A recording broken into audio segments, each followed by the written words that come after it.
An event where I am muted. Yes, here we go. Now we're not muted. Welcome in, everybody.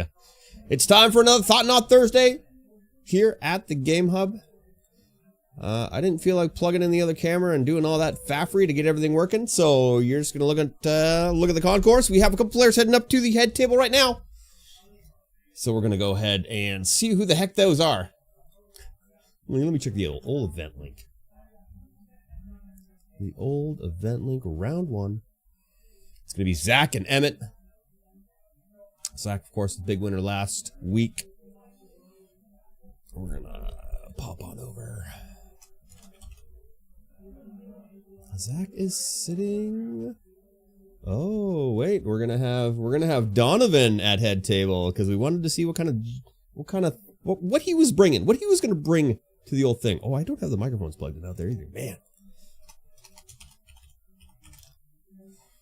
Donovan and Josh at head table.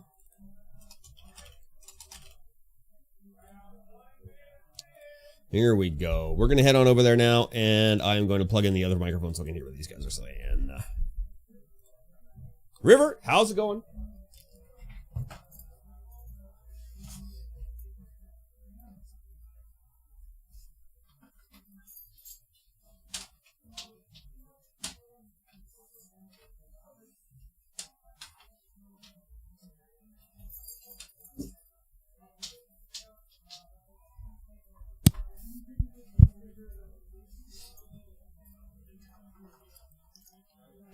All right. Now I can hear what's going on. I barely know my numbers at all, man. The only reason why I know 1 to 20 is because of this game. To be fair, numbers. I think I remember reading up on that one. I'm going to go ahead and bring up the creator dashboard so that I can see what is happening. All right, the round is starting now. Head to the stream manager. I'm doing well, River. Hopefully I make it this entire modern event. I am, of course, very tired, as usual, on a Thursday. It seems to be Thursdays, very tired.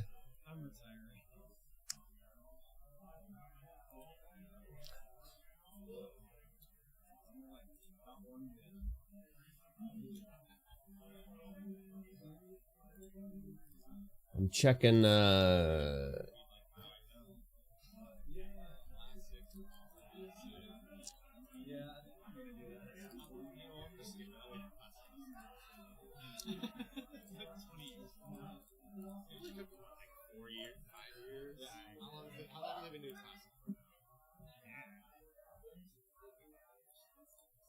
experimenting with some new overlays is what we're doing.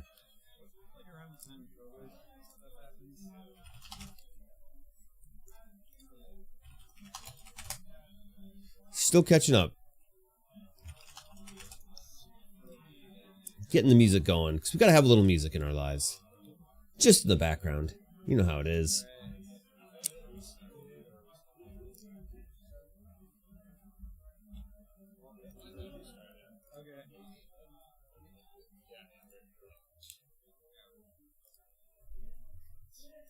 There we go. We got some stuff going. All right, one swamp coming in for Donovan. Bloodstained hitting for Josh. And an island coming in for Dono. Tapping for 2. Playing out a cunning Nightbonder. A 2/2 with flash. Spells with flashy cost 1 less to cast and cannot be countered. Josh is going to go ahead and crack that Bloodstained at the end of Donovan's turn. Getting a Elegant Parlor and will surveil one upon shuffling. The Chief Firewater, let's go!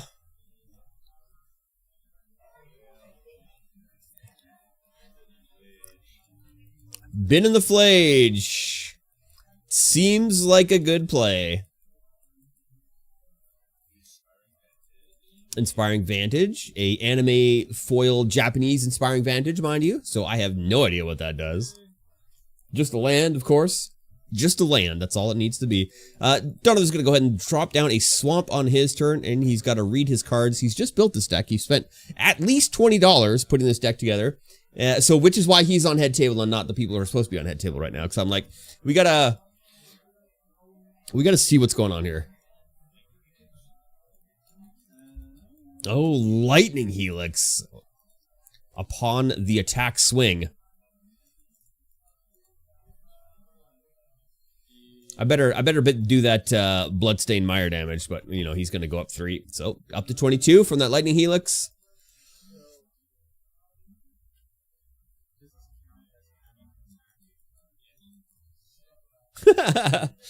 He's doing some raiding. He's doing some raiding. There we go. I don't know what that card is. Josh picked it up too fast for me to read it. Oh, he's doing Prowl. He's prowling. Look at the top 4 cards of your library. Put one of them into your hand and the rest on the bottom of your library in any order. Like this big feature match? Yeah. I swapped him. Good. I'm glad. That's why I could see what the heck was going on with Donovan. We'd like, have one match tonight that wasn't Boros Energy. It might be a good idea. It might be nice. I mean, I think Josh is playing Boros Energy, so. Commander Pods? I believe there is one Commander Pod happening right now. Are those guys still out there? Commandering? Matt and the crew? No, I think they left. Oh, they might have left. Oh, yeah, Thomas is sitting there. Yeah, I think they took off. Yeah. They were like, uh-oh, Magic nerds are coming in. The serious nerds. We're just casual nerds.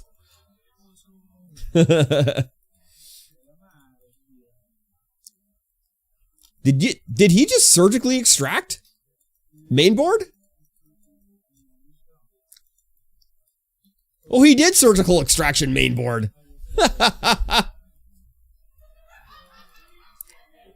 I mean, that's kind of the play now, isn't it? Just surgical extract mainboard. Josh playing out an Inspiring Vantage. Tapping for 2. You're going to play out High Noon. Each player can't cast more than 1 spell each turn.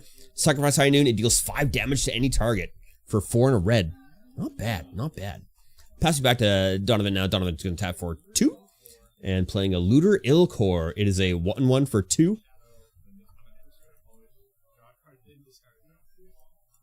It has Shadow. This creature can't be blocked by or blocked by more than this creature can block or be blocked by only creatures with Shadow. Yes, that was a mouthful. When he deals combat damage to an opponent, draw a card, then discard a card. Arena of Glory hitting the field for Josh. He's thinking about what to do now. Has a pass the turn in his future and does so. Donovan drawing. Drew a Snaring Thought Thief. Has 3 mana online right now, which is unfortunate. He's got a bunch of... He's got a 4-cast, a 2-drop. Go for the... Don't cast that yet. Go for the swing. Swing in first. He was going to play, but I was like, no, you gotta swing in. Oh, Josh, he's responding. He's responding.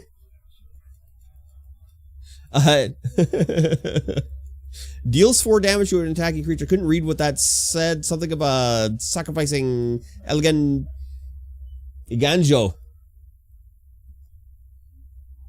He plays it. Am I saying that right? Probably not. Donovan is going to go ahead and not cast the other one. I would have figured he would have cast the other one upon losing the first one, but he did not. Josh is now going to go ahead and tap for 2. He's going to go ahead and tap for 4. Witch the Enchanter. 2 damage coming across. Oh, response coming in. Oh, he's flashing in Soaring Thought Thief. And blocking. Soaring Thought Thief is a 1/3 for 2, flash flying. As long as an opponent has 8 or more cards in their graveyard, rogues you control gain +1/+0. When one or more rogues you control attacks, each opponent mills 2 cards.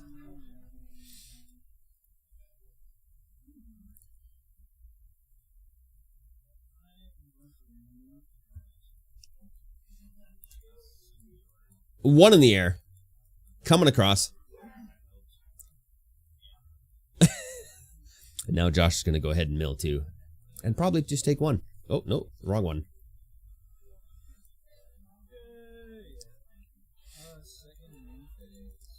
Donovan moves to second main. Still doesn't have another land online. He's going to go ahead and tap for 2 and play out the Stink Drinker with Prowl.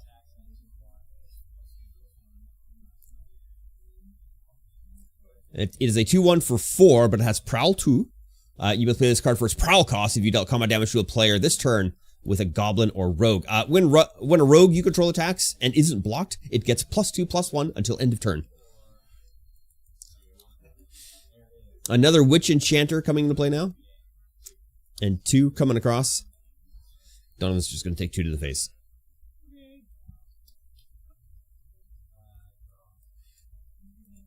Donovan draws their turn. Does get land. There's his 4th land online.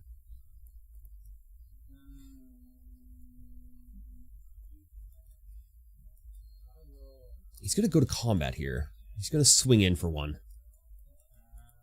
It is in the air. He's going to swing in double. On attack trigger, Josh is going to have to mill 2 here.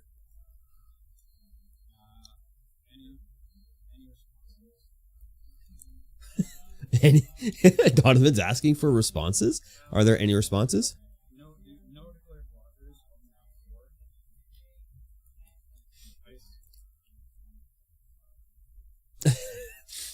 He uses a little ninjutsu here.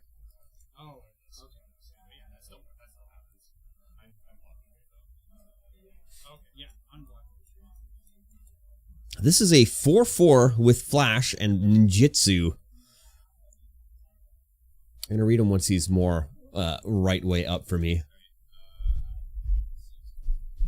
6 damage. So that is a return an unblocked attacking rogue you control to its owner's end.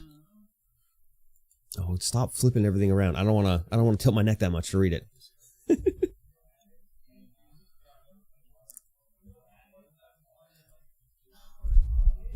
Whenever he deals combat damage to a player, you may put target permanent card from another player's graveyard into the battlefield under your control.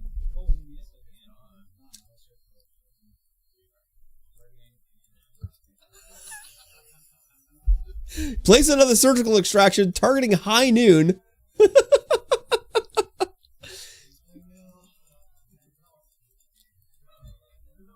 This is some kind of rogue mill deck.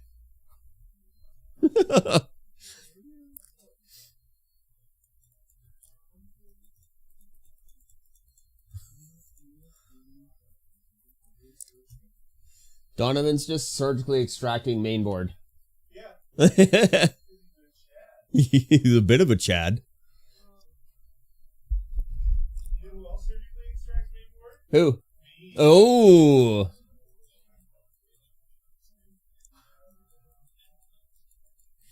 All right, Josh's turn now. Going to combat, 2 coming across. Blocking with the stolen Witch's Enchanter. Witch Enchanter. Passing turn back to Donovan. Donovan's going to go ahead and play a card. Maybe? He's got Cloak and Dagger in his hand. He's going to go ahead and play it out. Equipped creature gets +2/+0. And has Shroud. Whenever a rogue creature comes into play, you may attach Cloak and Dagger to it. Or it is equipped 3.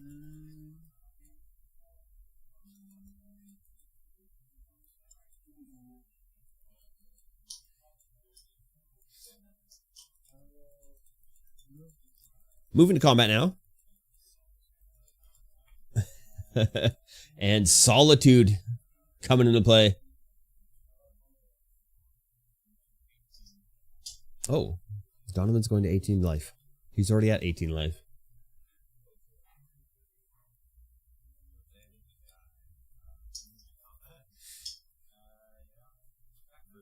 Three coming across now from Josh, from that Solitude. Donovan's going to go ahead and flash in Soaring Thought Thief. Josh's gonna go ahead and flash in Solitude to Solitude the other guy. It's on its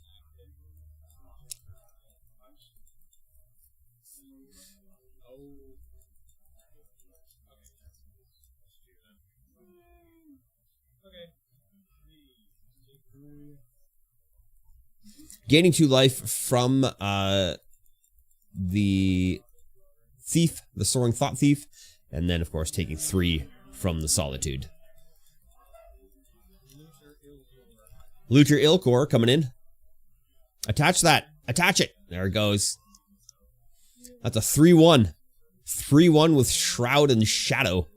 He's shadowed in the shroud. Shrouded in the shadows. Passing it back to Josh now. Josh's going to go ahead and draw. Does have a lightning bolt in hand, looks like. 6 damage coming across.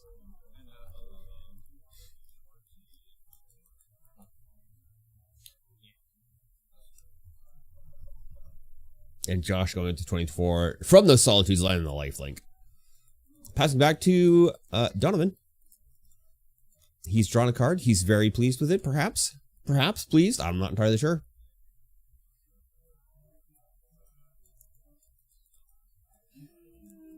Seems a little bit frustrated. 3 damage coming across.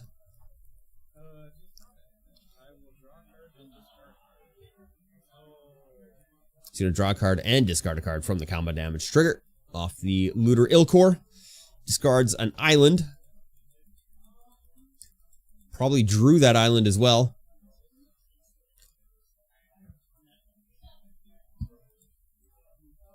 Has a Norbid Thief and a Bushwhackery guy in hand. I can't remember what his name is. 6 damage coming across now. Flashing in Notion Thief. It is a 3-1. If an opponent would draw with Flash, and that Notion Thief gets nuked from above by a lightning bolt. Passing back to Donovan now. No, I don't think there's much he can do here. This is probably going to be the game. Surgically extracted those high noons, allowed him to play more cards than once. Combat. Donovan draw a card, discard a card off that combat trigger, damage trigger rather.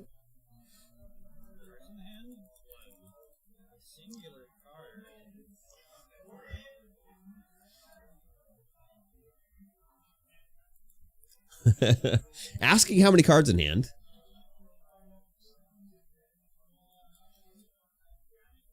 Josh only has a single card.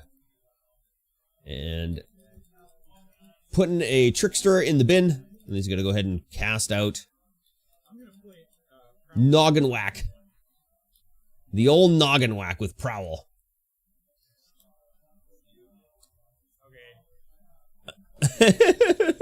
Donovan gets a bolt to the face.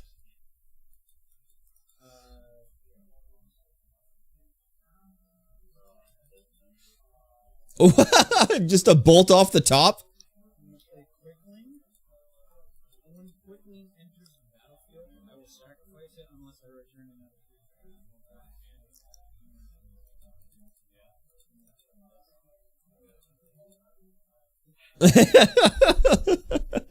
Quickling, when he comes into play, return another creature to his hand, and then he put it in his hand, and then still took 3 damage and went dead. I'm not entirely sure.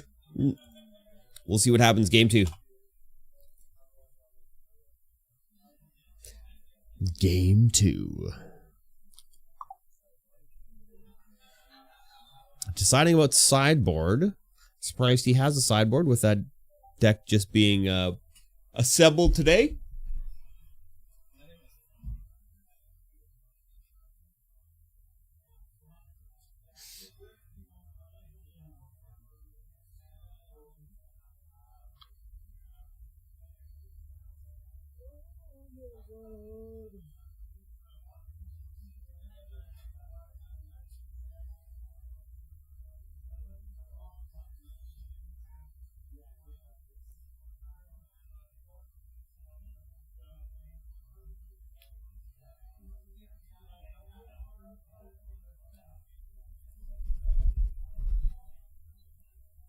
Looks like we do have some sideboarding from Donovan, even though he wasn't sure what he would even sideboard. Looks like he's bringing in 4, taking out 4.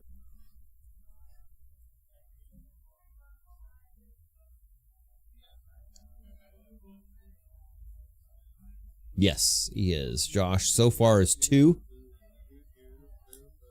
2 and 2.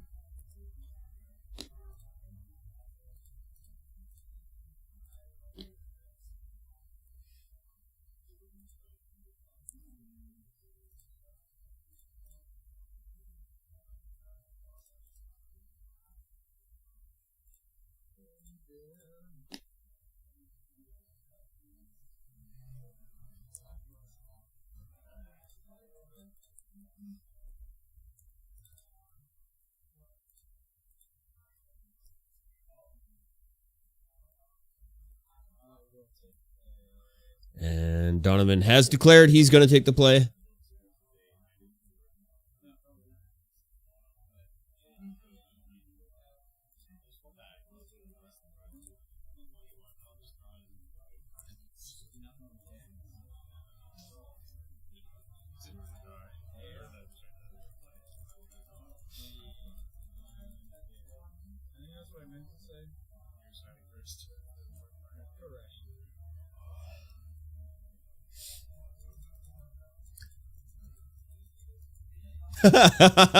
Donovan has a handful of land. It's just all land.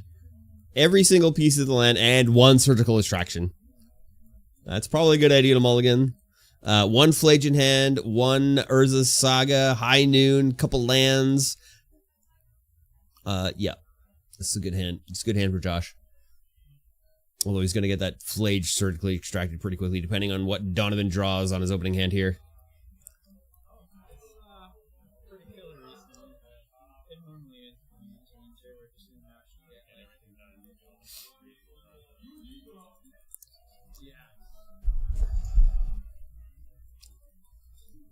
This looks like a little bit better of a hand for Donovan. He's got some cards, got some lands.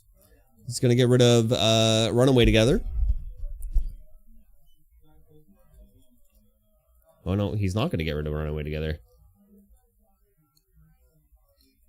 He's gonna get rid of that thiefy thing, which I'm not entirely sure the name of because he just played it for the first time last game. And 1 island hitting the field for Donovan Josh, drawing for the turn, and is going to play out a Plains. Donovan draws. Swamp coming to play. He is passing the turn.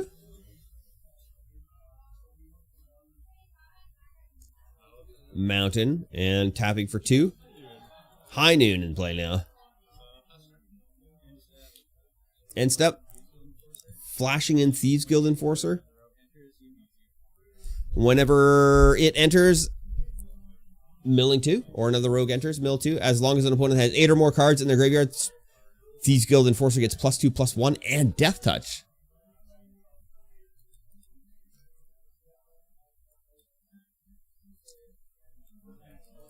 On Island now coming to play for Donovan and deciding what to do here. He is going to move to combat, coming across for 1 whole damage. 1 damage for now. There it is. Second main phase, prowling in a noggin whack.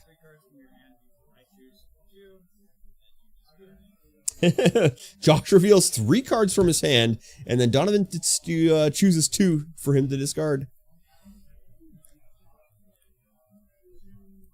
Ooh. Arid Mesa. Urza's Saga. And something else. He, of course, chooses the Urza's Saga. Metropolis Reformer is the other card. Josh draws. Is going to play down an Urza's Saga.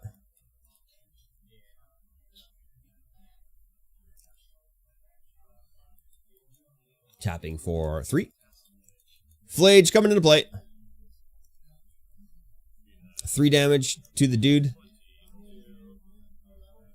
And Flage going to the bin, as is his thing.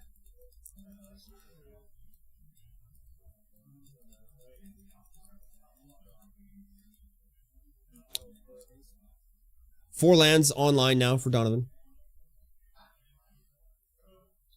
Not going to... It's going to wait for him to escape the Flage before... Oh, it's got another Flage in hand. That's interesting. There's 4 lands online. Kind of.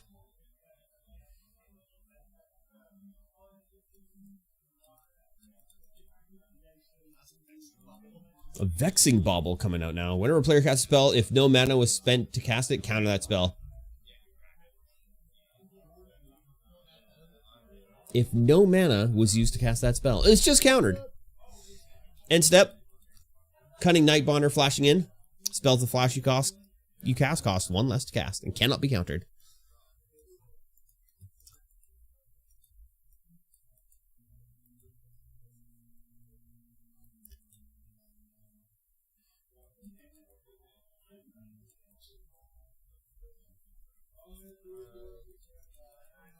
Two damage coming across. That's going to change pretty quickly. The Trickster popping into play again. Unblocked creature. Smashing.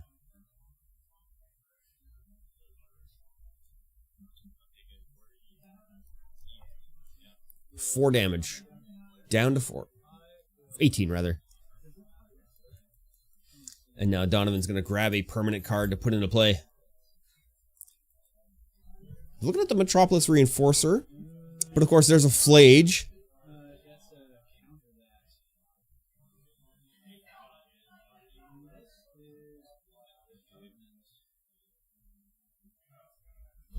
He has to put a permanent into play. I don't know if that's counted as cast. Could put a Flage in play. Could put an Urza Saga in play. He's having to think about it. Could put a Metropolis Reinforcer into play. He's going to put the Reinforcer in play. Reformer in play, rather. Metropolis Reformer.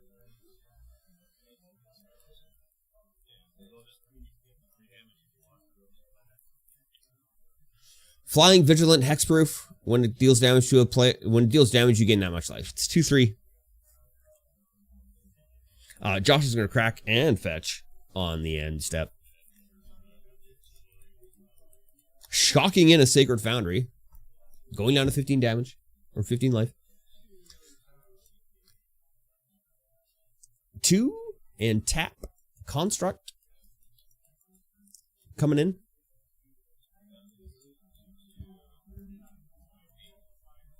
This creature gets +1/+1 for each artifact you control. It's currently a 2/2.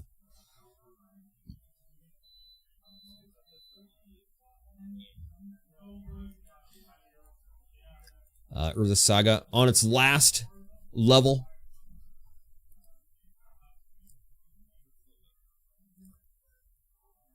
And Josh is going to go ahead and make another construct. Now they are 3/3s.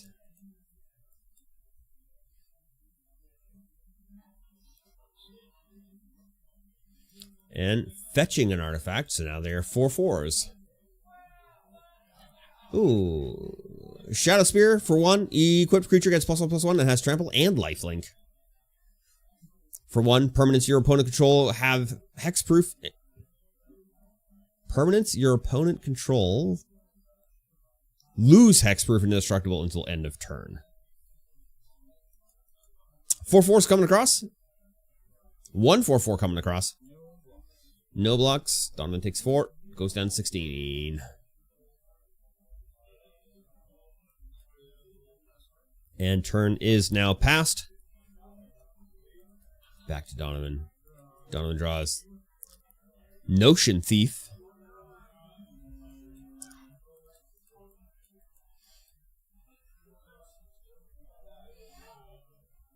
You should, in fact, run away together. Pop Zareth the Trickster back to hand, and one of those constructs can go away. I feel like that's value. I may be incorrect. I'm no magicologist, but I feel like that's value.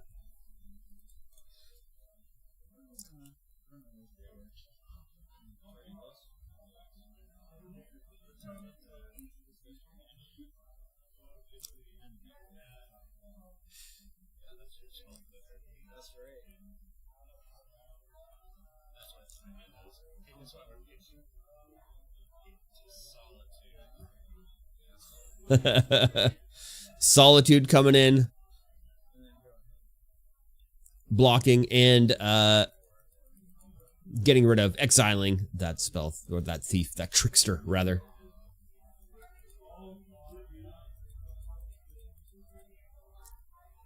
Josh drawing. He has another Flage in hand.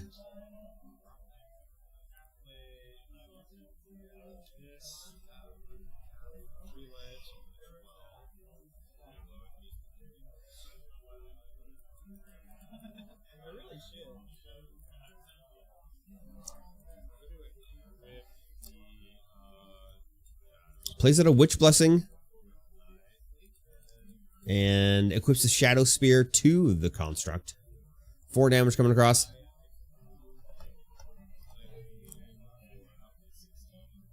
(16-12) now.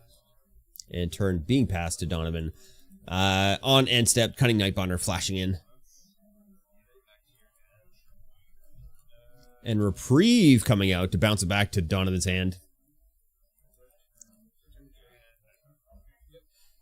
Which returns Star Creature to its owner's hand, and Josh tries to draw a card off of that.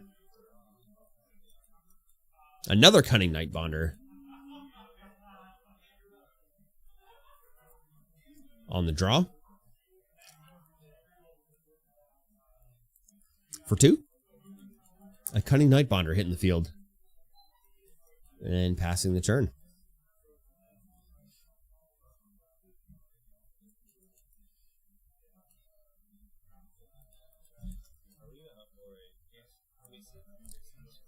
Arena of Glory hitting the field.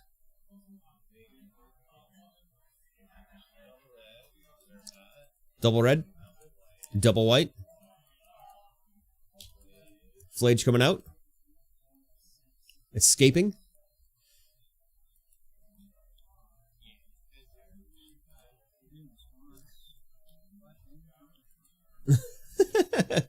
Cunning Nightbonder going to the bin. And then flashing in Cunning Nightbonder. Flage with the hasty boy.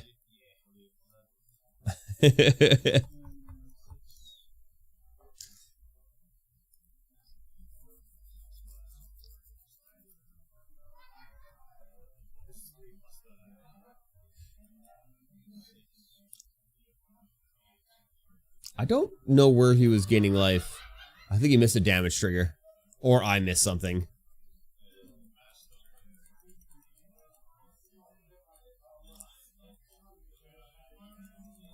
Turn passed, flashing in Cunning Nightbonder. And I believe that's going to be the game.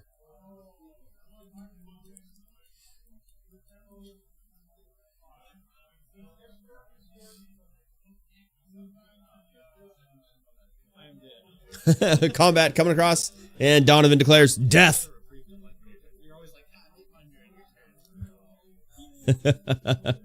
Well, that's going to be the round. Round 1 complete.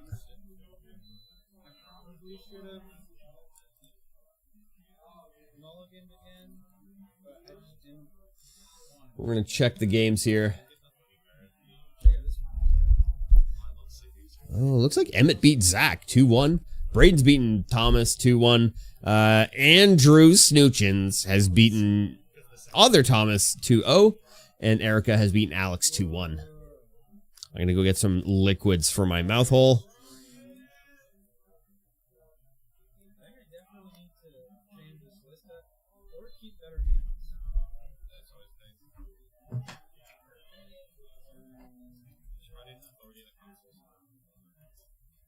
My sideboard is not good at all. So I brought in those 2 cards. I think it was a really funny card, but I think I don't ever really see the need for it. I feel like this guy's cool, but he doesn't have flash. I don't think I want it.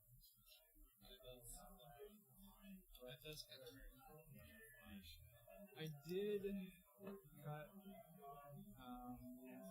Scour for this guy, because Thought Scour I can do once, But Looter Ilkor is a rogue, and it can do a bunch of stuff. Yeah, it's not working. To be fair, I was playing a bunch of very strong cards in high noon.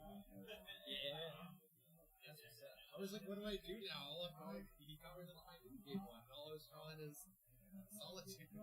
Yes. That's not the game plan.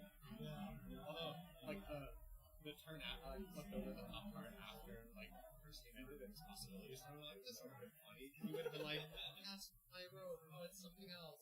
Yeah. That rogue. Whoa. No. I dig it. I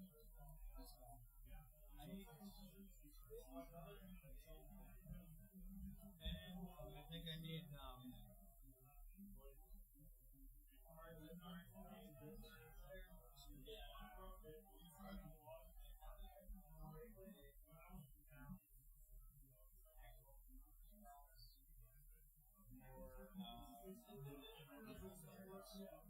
it's like, yeah, I just gotta figure out the correct.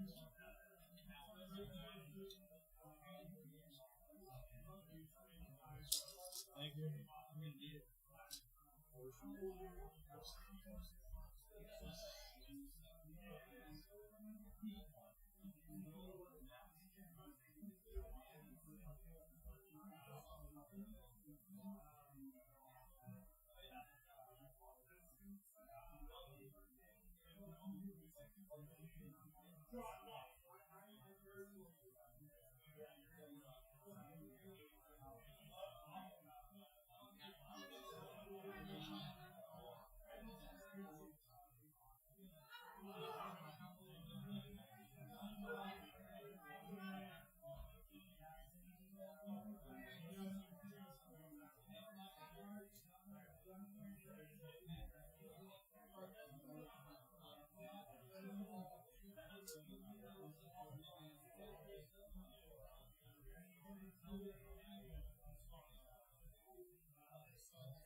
All right, round 2 has now been announced.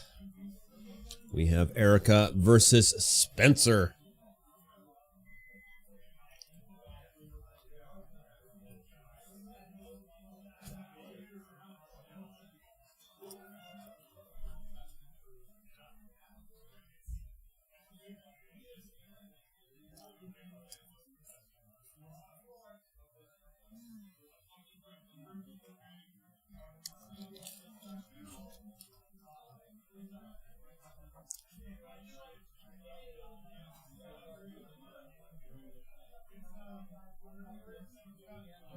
Streaming.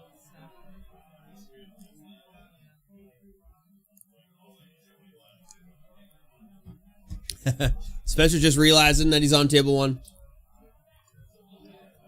Now sitting down.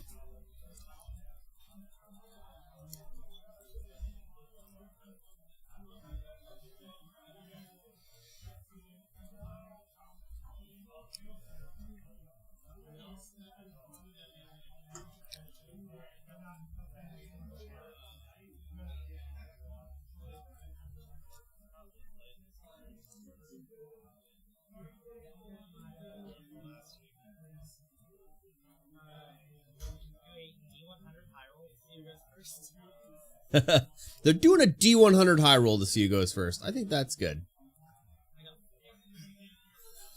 Erica rolls a 4. And Spencer with the 38. Seems all right.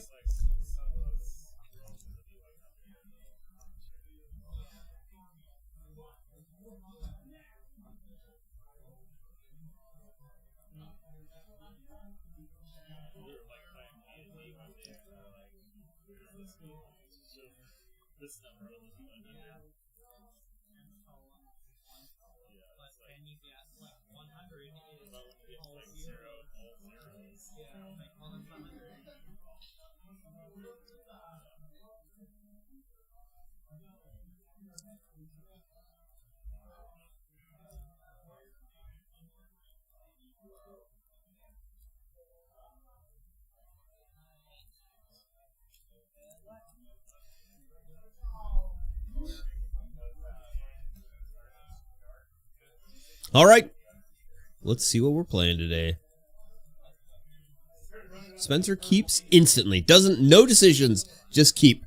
Erica also keeps this hand. Spencer goes ahead and plays out a Watery Grave. And Monastery Swiftspear coming out for Erica. Oh, I did not adjust. Game 1, round 2.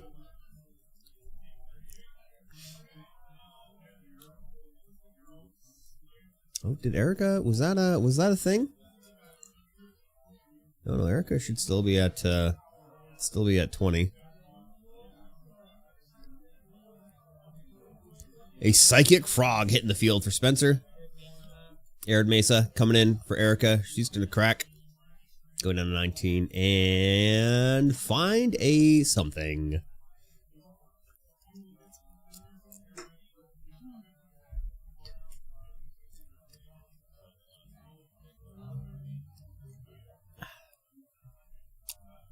Hey, you can use the big one, but if you put it over there, I can't see it.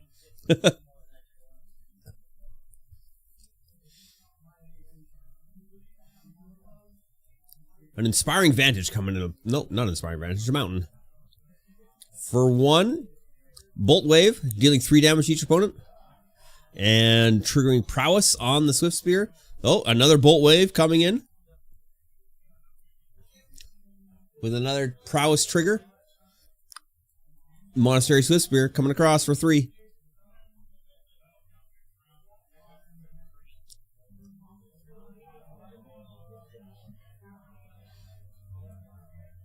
Let's rewind that damage just in case. Oh, that water is really cold. It's really cold. That chilled my optic nerve.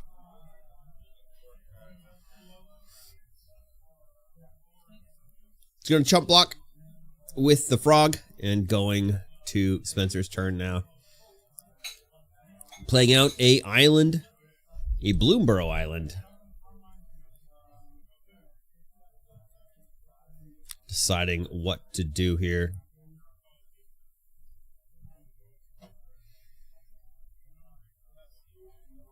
He's going to go ahead and pass the turn at this point. Erica draws for turn. Has a Sacred Foundry in hand. Deciding whether she can do enough damage this turn to put Spencer into the negatives.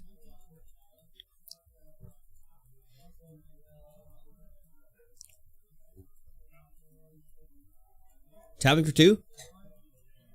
Eidolon of the Great Reveal. Or Revel, as it might be. Whenever a player casts a spell with converted mana cost 3 or less, Eidolon of the Great Revel deals 2 damage to that player. It's an enchantment creature spirit. A 2/2 for 2.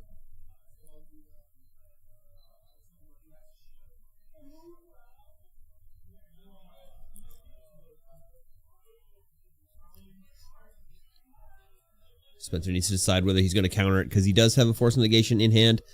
And, not entirely sure what else. He's got a Boseiju.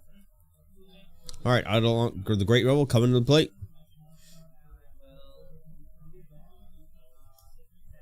Sacred Founder hitting. Combat declared. 1 damage so far.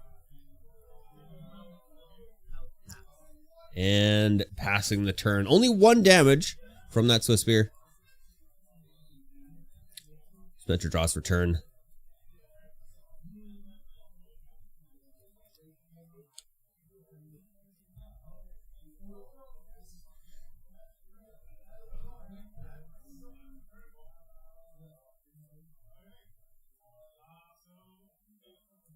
And playing a Water Grave out and passing the turn. Erica now.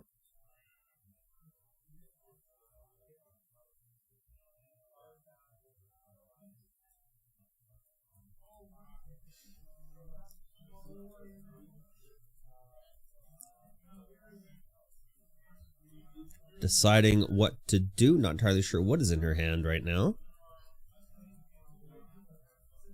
Spencer does have a lot of untapped mana and a full hand almost. Tapping for 2. For 3. Screaming Nemesis coming into play.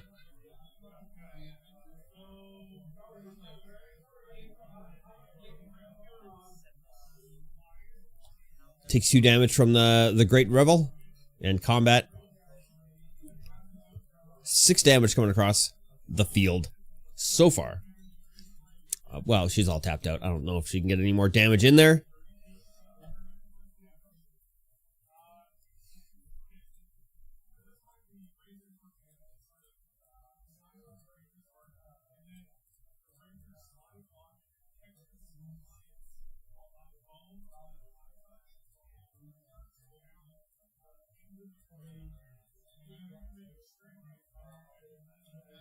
And now deciding what to do. Tapping for 3.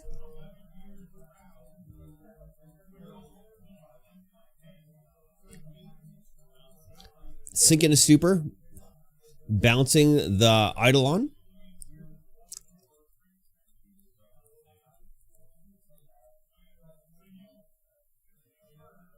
Four damage coming across.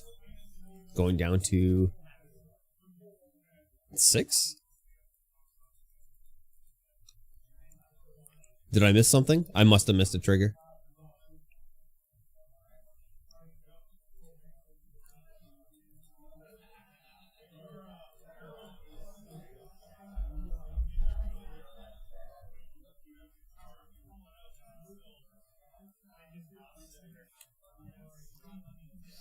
Spencer's going to go ahead and consider pitching a Undercity Sewers. And now draws her turn, tapping for 2. Thought Scouring himself. Putting a Polluted Delta and Long Goodbye into the graveyard.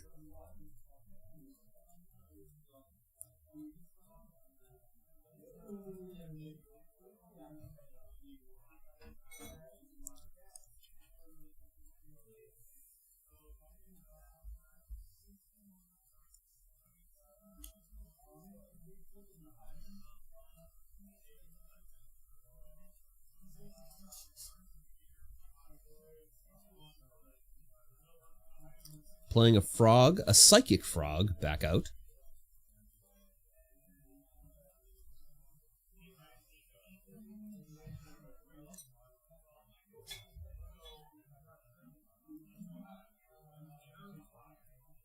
And passing the turn back to Erica. Boros Charm coming out, dealing 4 damage straight to the face. Is going to go ahead and force some negation. That away, as he should, because that would be death. 2 cards in hand for Spencer.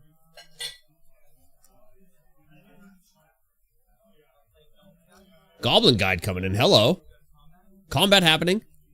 Turning everything sideways. Triggering on the Goblin Guide.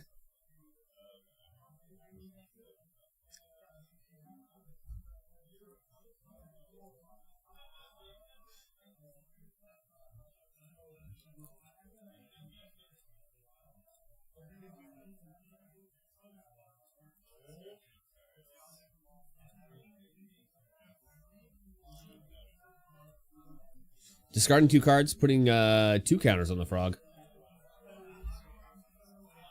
And he's going to block the Screaming Nemesis.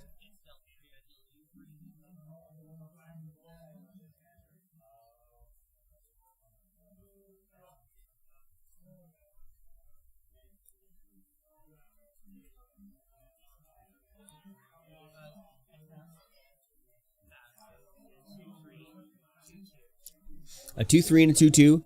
Blocking the Screaming Nemesis is going to take 3 damage from the Screaming Nemesis being blocked, I believe. And that's going to be game 1 to Erica. That's just too much damage coming across for Spencer to handle at that point.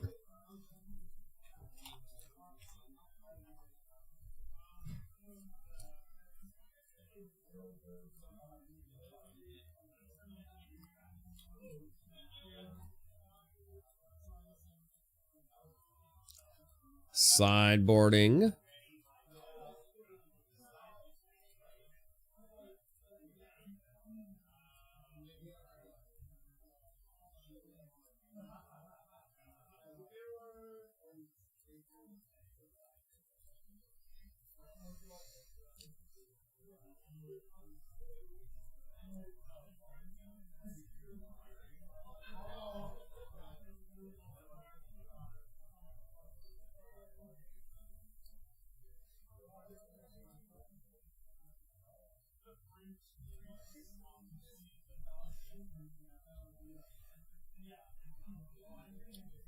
Two so far for Erica.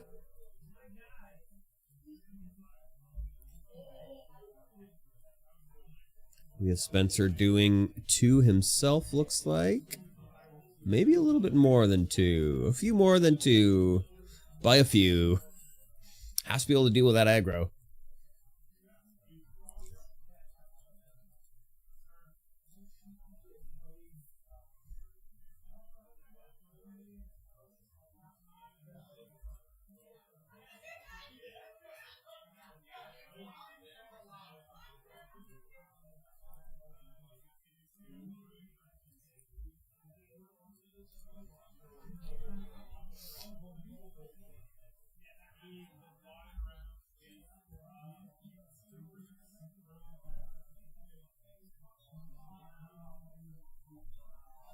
All right, looks like both players have completed sideboarding.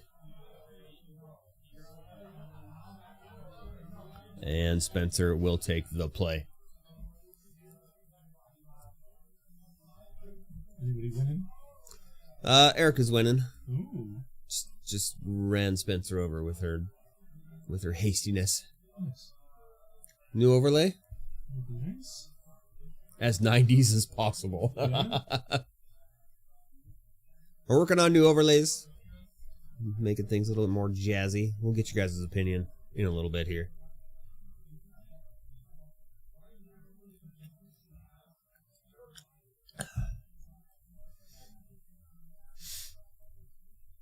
Spencer's still shuffling, making sure he's got those sideboard cards evenly distributed right to the top. I'm not entirely sure what he would have sideboarded in to deal with this. Perhaps some hand hate. Make Erica discard the cards. Just can't play them hasties.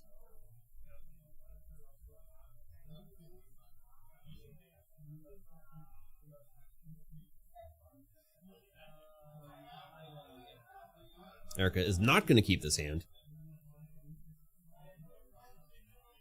Looks like Spencer is going to keep.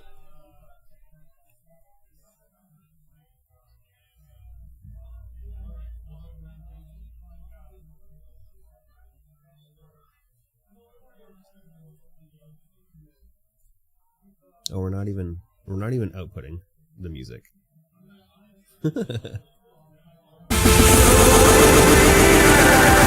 We got music playing, we're not even outputting the music. Wow.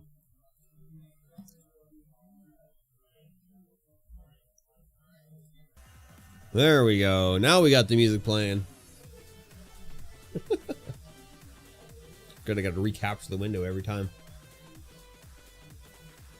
Alright, looks like Erica might keep this.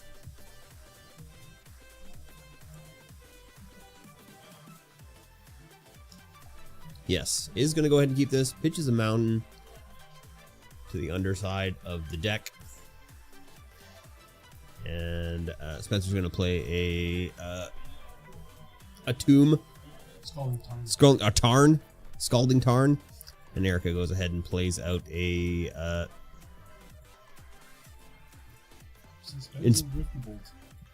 Inspiring Vantage and suspends a Rift Bolt.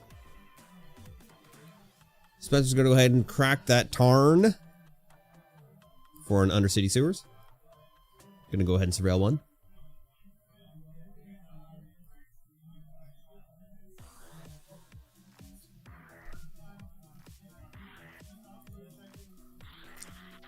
Revealing an Oculus and pitching it.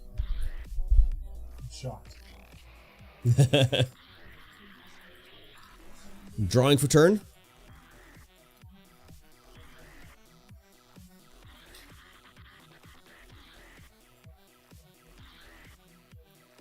Playing down a Polluted Delta and passing the turn back to Erica. Rift Bolt coming in. Smashing for 3. Drawing for turn.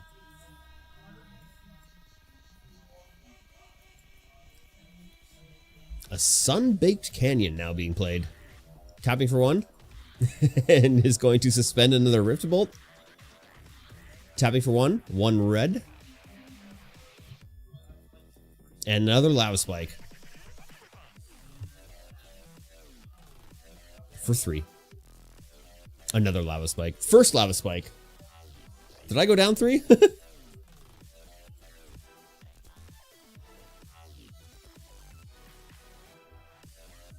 No, he should be there. No, here.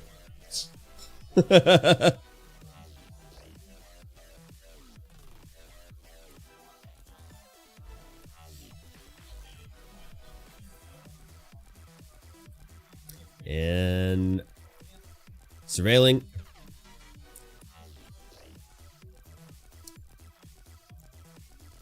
And a stern scolding going to be. Actually, he should be here now because he cracked that fetch.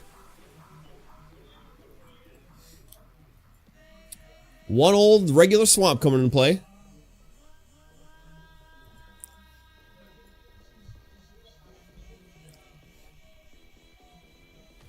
And passing the turn back to Erica. Erica birth bolts for 3. I was right. I'm doing the math right. Drawing card.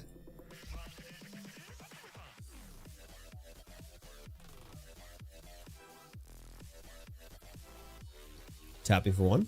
Playing out a bolt wave for 3.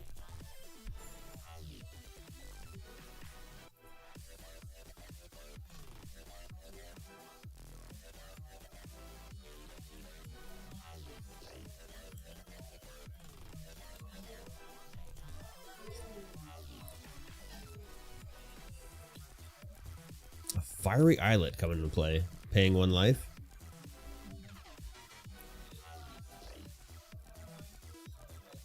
And another bolt wave coming across.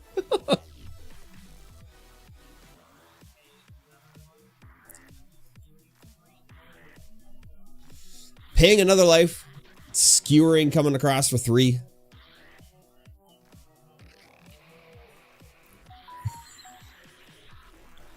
And passing back to Spencer now. Erica has 1 card in hand. Still. Could be more burn. Straight to the face. Harbinger of the Seas. All non-basic lands are now islands. That's really going to slow her down.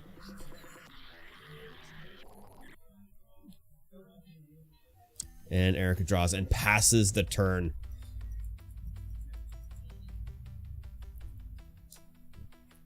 That Harbinger of the Seas coming across for 2. Another Harbinger of the Seas hitting the field now as well. Erica really needs to find a basic. Sacred Founder coming in.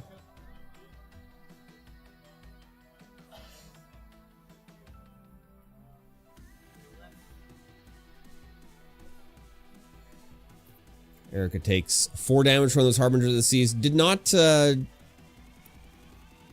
here we go. Bloodstained Mire now on the field is going to be able to crack it and find a basic. Is it still... Yeah, it's... She can crack it and find a basic though, can't she? Nope. Oh.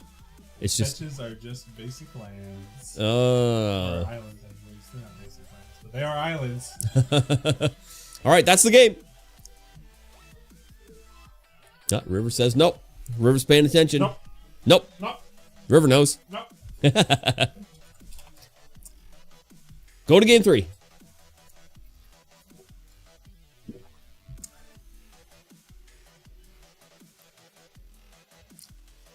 Harbinger of the Seas, definitely a good sideboard in from Spencer.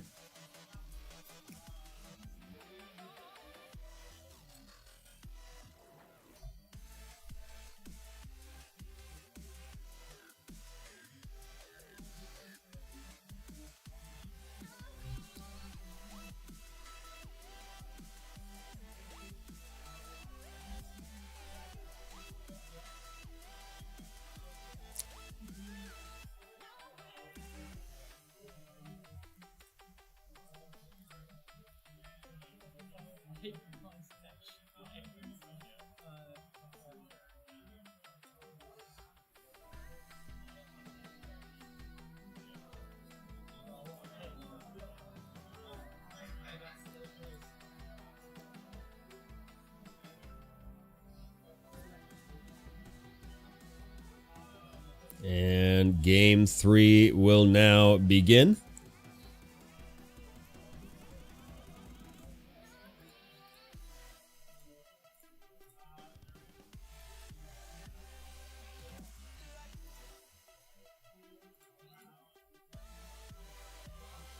Rift Bolt being suspended. Right off.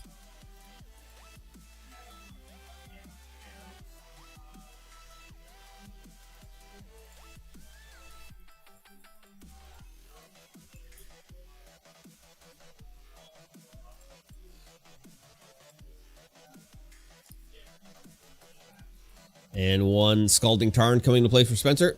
Passing turn back. Bolt coming across instantly for a 3. Erica has a basic in play, so Harbinger is not going to be as effective as it was last game, but still going to be pretty damn effective. Sacred Foundry coming to play. Doing the old shocky shock. Going down to 18. Tapping for 1. Bolt Wave hitting.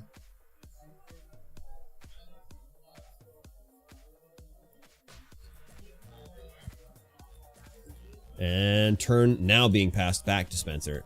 Spencer should crack on the end step. There it is. Response to the crack, a lightning bolt down to 10. Erica now has 2 cards in hand. 3 cards in hand, actually. Has another lightning bolt. And a Undercity Sewers coming to play. After the shuffle, going to surveil 1.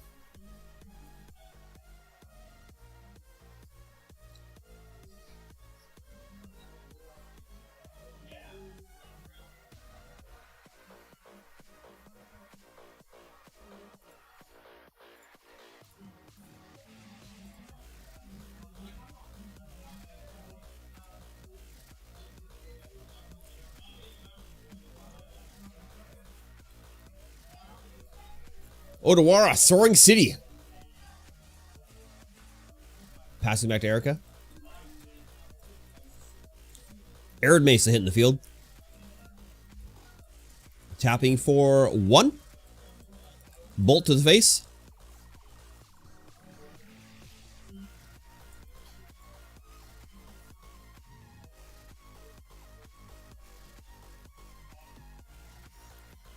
Is there a response? Does Spencer have anything in his hand to respond with? That is the real question, and we're not entirely sure. He is going to respond. Counterspell. A classic move. A classic spell. And passing the turn back to Spencer.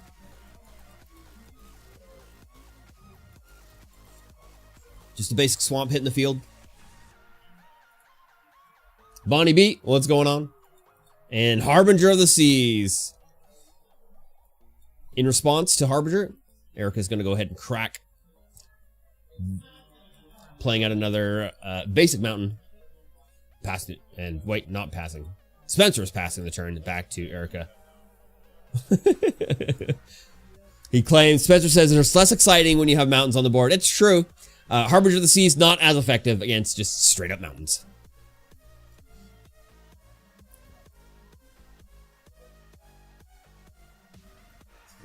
Every time you see Erica fold her hands like that makes you quiver in fear. Combat now happening. That screaming nemesis in play now. Is going to just take 3. Down to 17. Or 7, rather.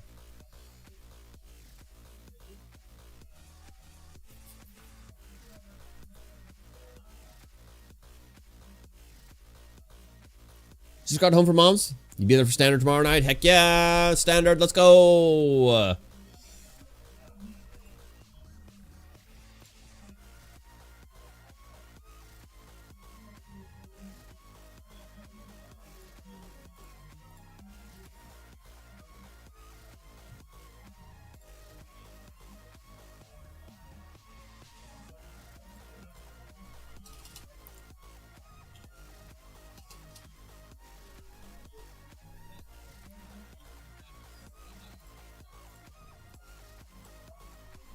Spencer's just going to go ahead and pass it. Bonnie B with the 10 biddies.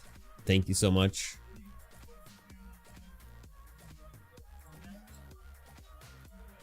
Erica declaring combat now. Swinging in with the Screaming Nemesis.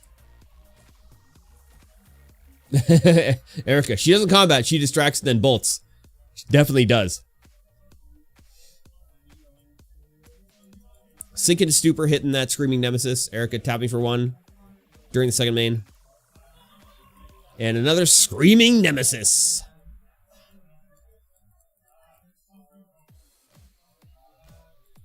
Well, I guess that Sink into Stupor is just a bounce. It's a 1-turn delay. You're not sure if you're going to do Blue White or your Rabbit deck. Still up in the air. Ah!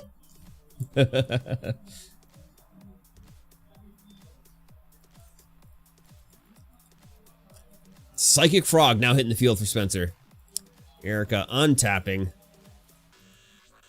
Bolt Wave in hand now. Tap for 1. Bolt Wave. Down to 4.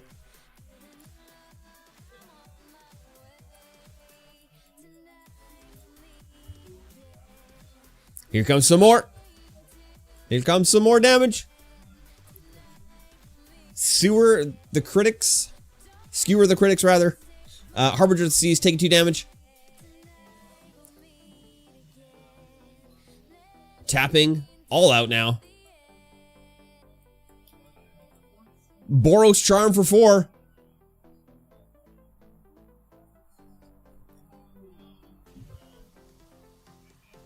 That's it. Erica takes it in 3.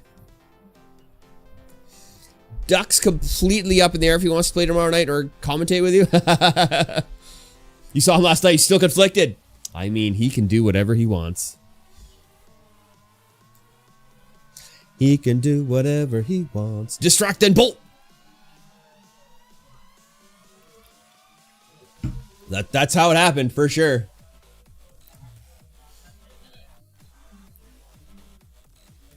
Be aggressive. Be aggressive. Aggressive.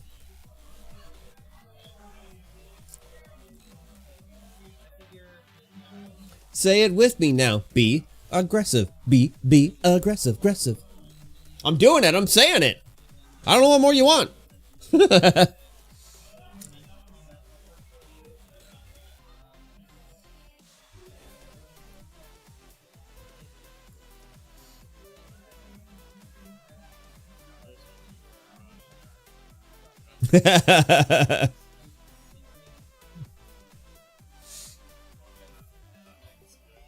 Blow up the stream. Heck yeah, that's what we do. We're blowing it up right now. We're doing it.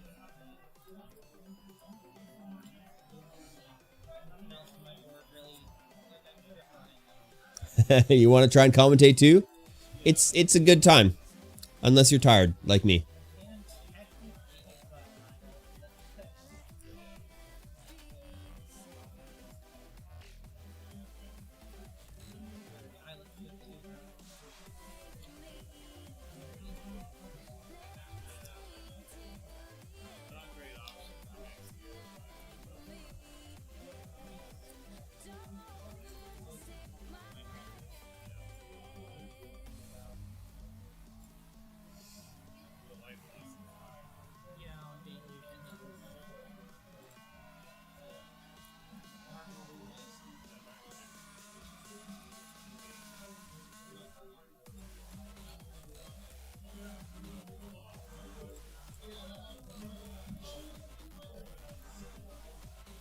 We're just doing some faffery.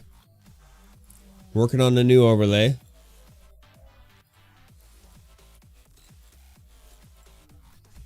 Working on a new overlay. We'll see how it goes.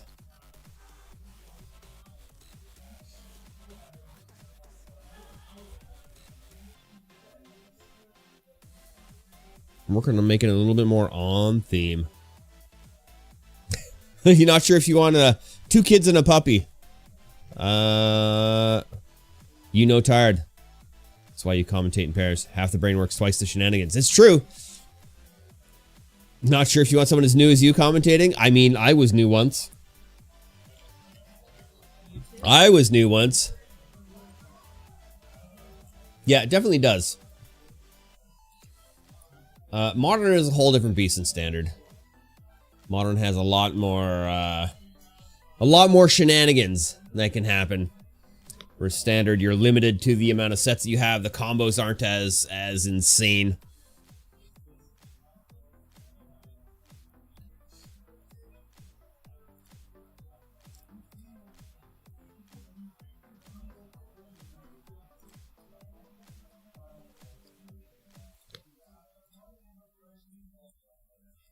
Oh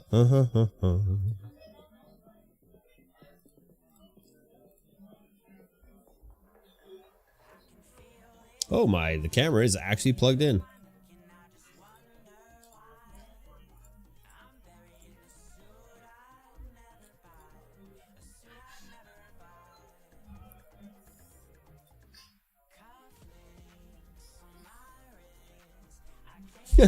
Moderns is like going fishing, but you somehow caught a blue eyes white dragon when you're expecting a Dalek or R2D2. You'd love to if you'll have me sometime during Standard or Commander, the only two formats you play. I mean, we haven't done any Commander casting. Something we would want to do, well, maybe not cast Commander, but have it so the game is just shown.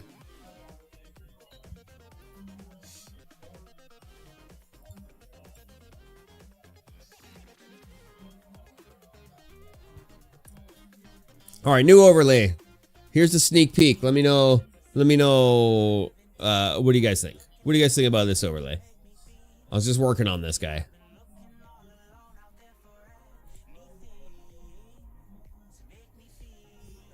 It's more 90s, if you know what I mean.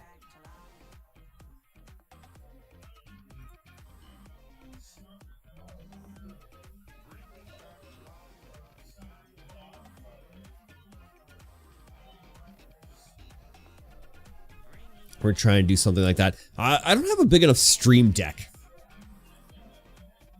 Oh! Hello. Getting a little spicy in the chat.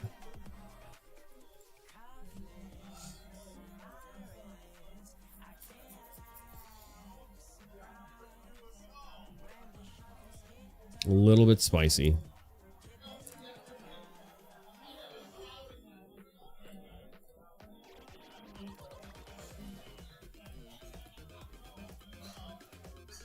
All right, there's 15 minutes left in the round where we're still waiting on Brandon and Zach, the brothers playing, and Alex and Thomas.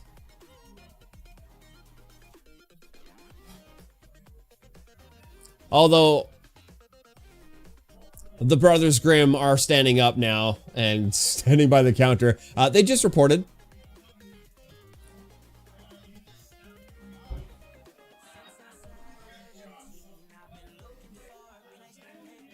So now we're just waiting on Alex and Thomas. Not entirely sure where they're sitting. I cannot see them.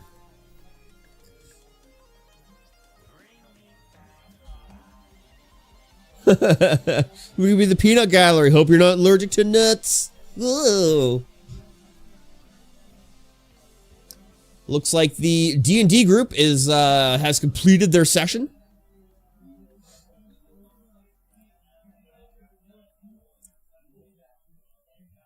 Peanut gallery. That's where you're gonna be. In the peanut gallery.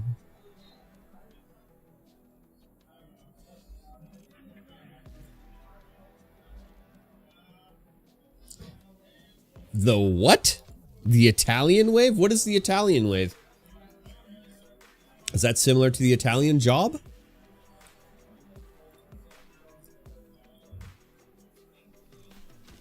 Oh, there we go. Alex is complete.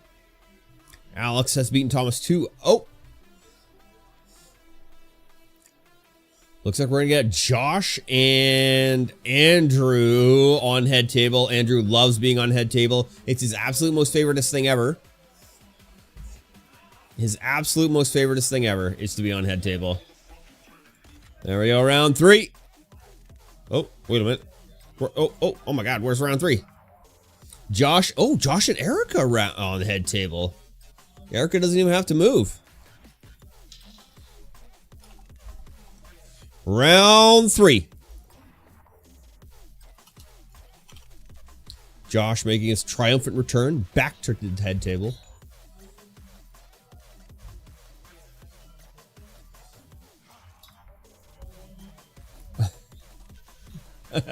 Said he wasn't even coming in tonight. That goof, he's here. He's here. I was expecting him on head table, but he's not on head table. Look at that Yu-Gi-Oh mat. I didn't even realize that was a Yu-Gi-Oh mat, but it's 100% a Yu-Gi-Oh mat. You see Tom? Tom is here.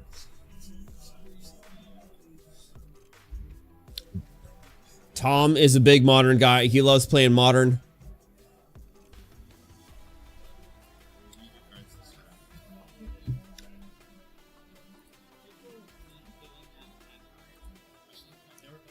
Should be Blue Eyes or bust. We do have a Blue Eyes hanging in the shop.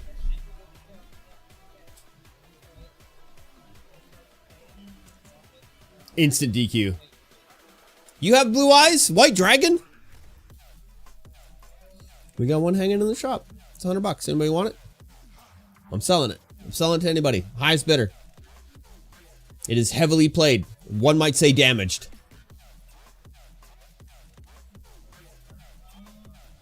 But it is an OG Blue Eyes White Dragon.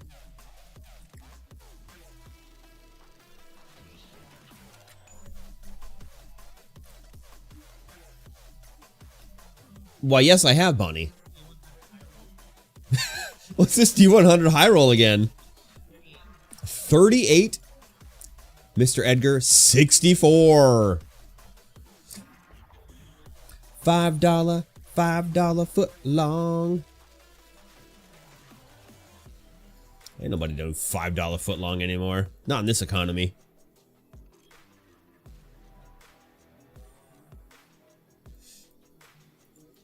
Erica's on the draw. Wants to be on the play. Wants to just burn fast. Burn bright. She definitely wants to mulligan. There it is. Josh, of course, keeping this hand. This, does he have the enchantment in hand where you can only play one card? $6.95 because that extra 5 too much. $7 foot long. $7 foot long.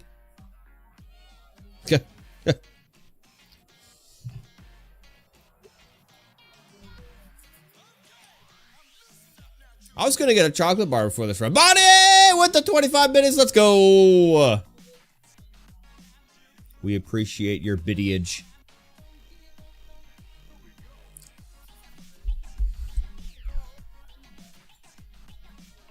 If we get 500 biddies, we increase the prize pool. That's how it works. Every $5 donation, every 500 biddies increases the prize pool by $5. That'll go directly to your favorite person. You got to cheer for your favorite store? We appreciate it. Sacred Foundry coming in. Shocking in. It's so shocking. Did he also fetch and shock? Yes, he did. And a Vexing Bauble. Swinging Swift Spear coming in for 16 damage now. Down to 16. Passing the turn. Josh's gonna go ahead and play out a he's got some hand. Arena of Glory in the field. Passing back to Erica now. Erica's gonna go ahead and play a Bloodstained Mire. She's gonna crack and fetch.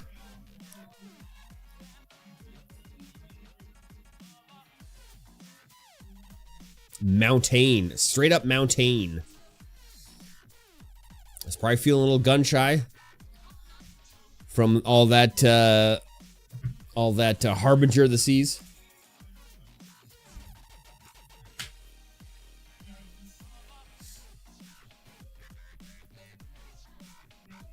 From last game. Standard cut from Josh. Erica needs 4 lands and everyone is dead. Everyone is dead.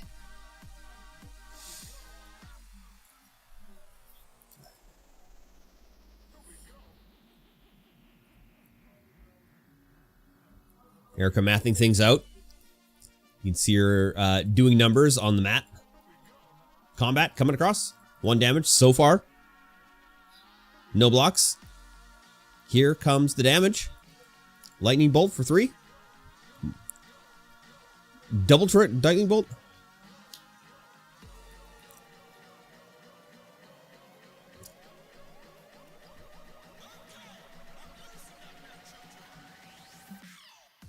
Goes down to 10, but bounces, reprieves one of the lightning bolts.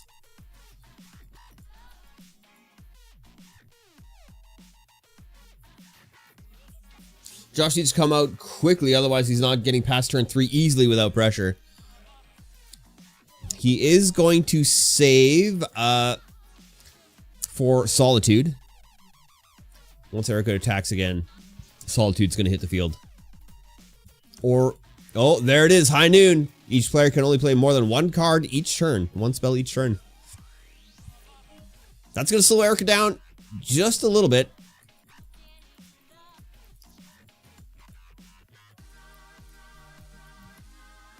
Whoop, there it is. Whoop, whoop, whoop, whoop, there it is. Boros Charm, staring her in the face right now. Thinking about playing it.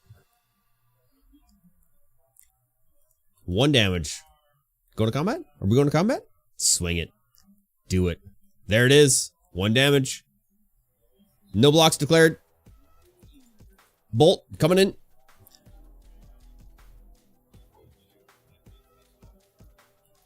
Josh is going to activate the Vexing Bauble to draw a card.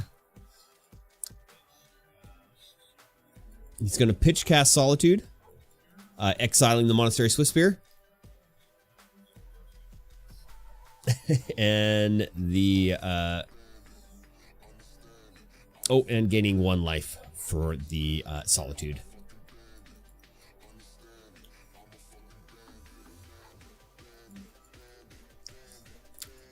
Josh drawing for turn. There's an Urza Saga on the field.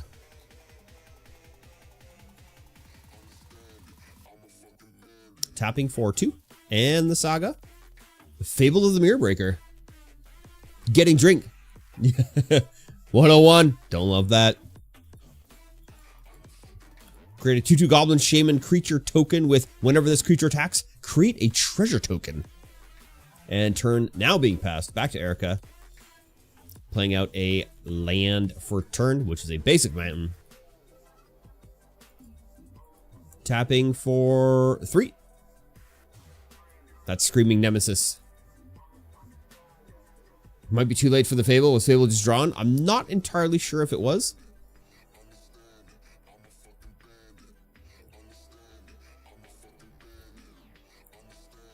Tapping for 3.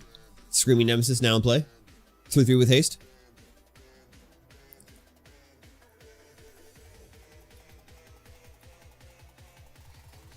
He will pitch cast that Screaming Nemesis, or we will pitch cast Solitude again. No blocks declared. Oh, no, he's just going to take it.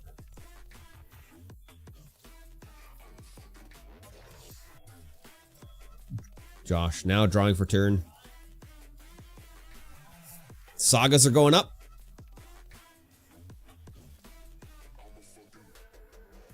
You may discard up to 2 cards if you do draw that many cards. So he is going to draw 2. Fable's out 3 years now. Still no token. And they haven't made a 2/2 Red Goblin Shaman creature token with whenever this creature attacks, create a treasure token. They don't have a token for it? They have a token? Just extremely hard to find.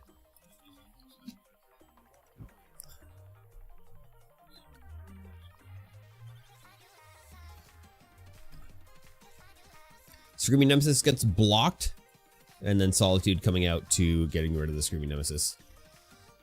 Looks like a $15 token.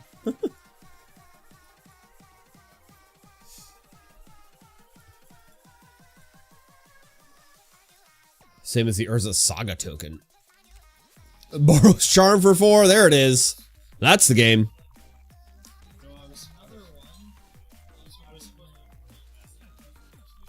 You were supposed to pitch cast it. That's what I said. Josh is saying I should have pitch cast it. Eric, you're just Boros Charm? You're not wrong. That's what she did. Josh is like, I should have pitch cast. I'm like, yes, you should have pitch cast. That's I called it.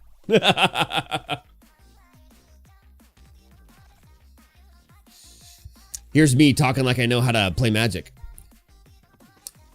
You can make a custom one or print it. It's true. I can make him a custom one right now.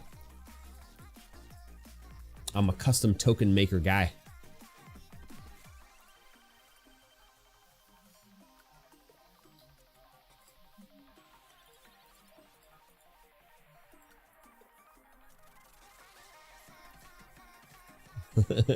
Listen to the Mutant Epoch game going on.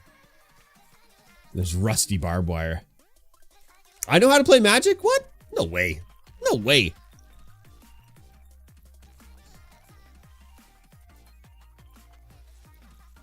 That's a fallacy.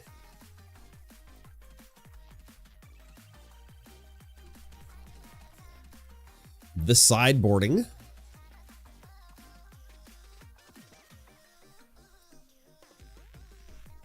Don't know if we've played the same formats. I only play alpha cards, that's it. And I only play for ante. Better watch out when my demonic attorney comes out.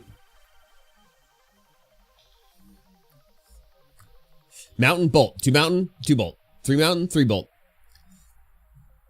That's 5 bolts. 6 bolts. You can't have 6 bolts.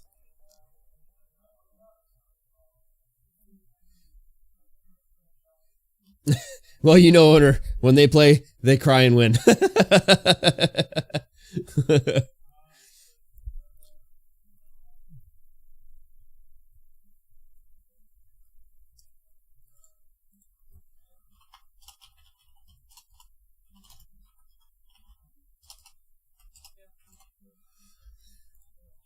Demonic attorney.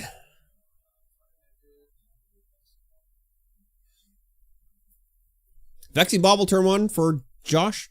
Erica plays an Inspiring Vantage. And Swift Spear, 1 coming across. Bang. Just like that. That's how it works.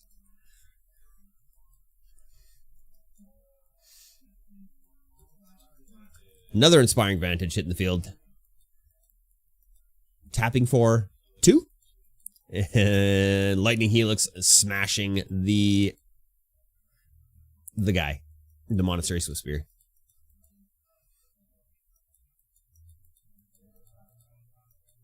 Mountain, tapping for 1. The Eidolon of the Great Revel. Revel. The Revel. Good morning. The Revel. Who hurt Josh? He plays Vexing Bauble main. I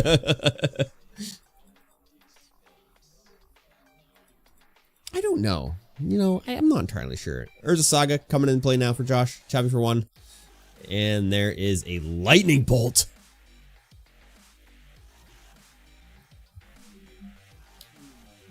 High noon on the field now for Josh.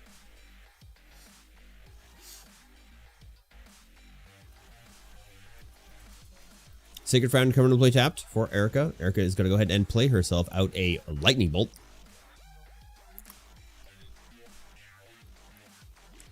Is Josh at 17?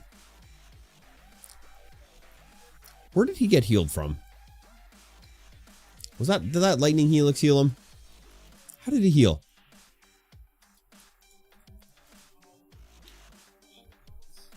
Marsh Flats coming into play now. And Lightning Bolt in a turn. Okay. Standard is the previous 2 years of sets, but now it's going to be a little bit longer than that. And Modern is the modern sets. So from, I'm not entirely sure what the first set is you can play. Rift Bolt. River might be a little less now. 2002. Construct hitting the field with the Urza Saga.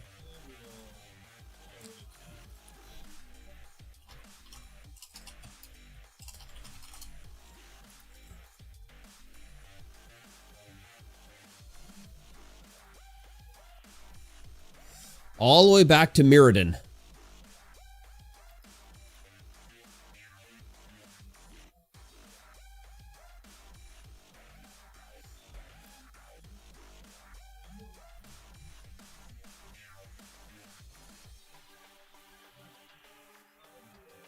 Yep, that's right. From 8th edition?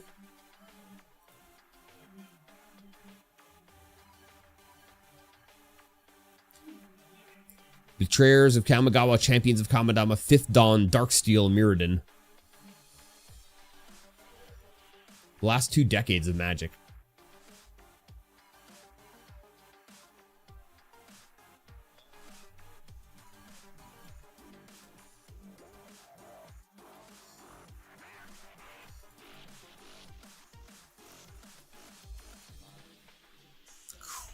Finding himself a Shadow Spear here.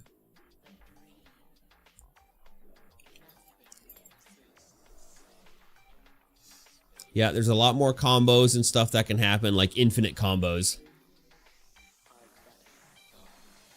Snooch can do 1,000,000 damage to you in one hit. Or more. In fact, infinite damage.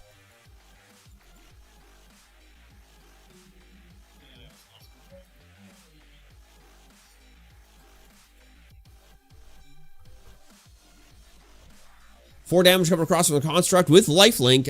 Erica taking 4, Josh gaining 4. And turn now being passed. Another Sunbaked. Ooh, Unsunbaked Canyon coming in, sacking it. Oh.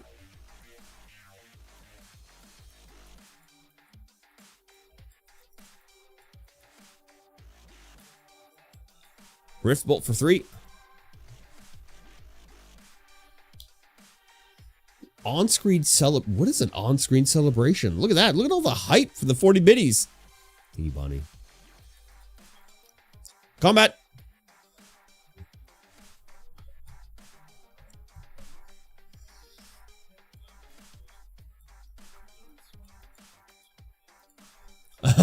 Metropolis Reformer now on the field.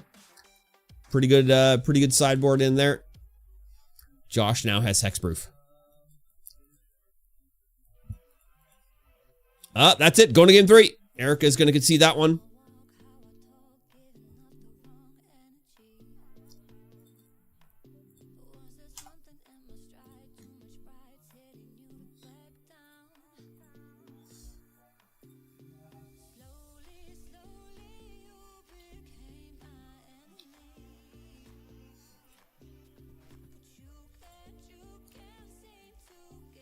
Before Modern is created, it's called Extended. Ah, yes. And there's also Pioneer and Legacy.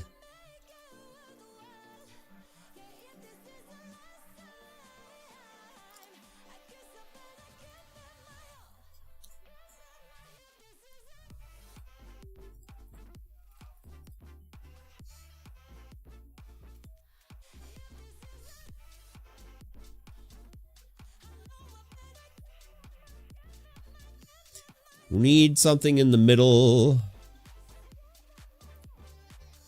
of our new overlay to put the game and round on.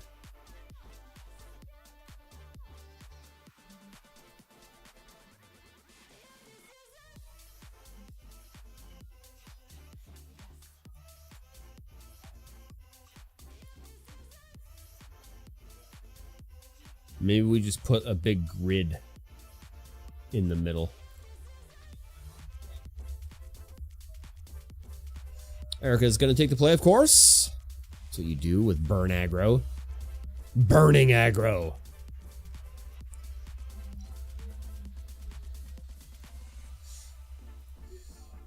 Is there any embarrassment or negative view towards a player if they concede? No, definitely not. As River says, no.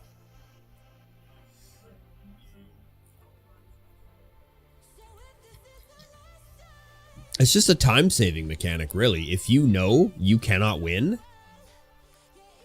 just concede and go to the next game.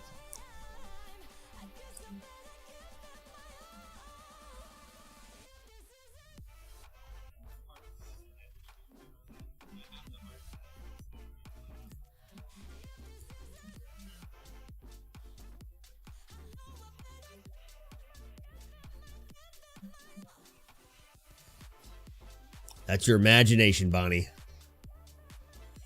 Maybe you're just conceding too soon. Sometimes you just gotta play it out. Josh is going to go ahead and mulligan, and Erica is going to go ahead and keep.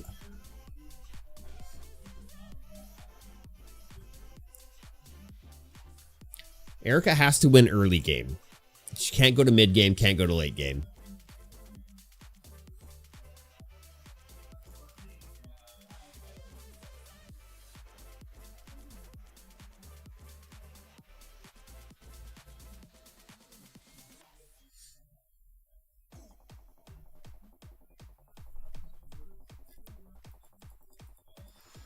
All right, Josh is going to keep this hand. Inspiring Vantage and Goblin Gulk Guide coming in.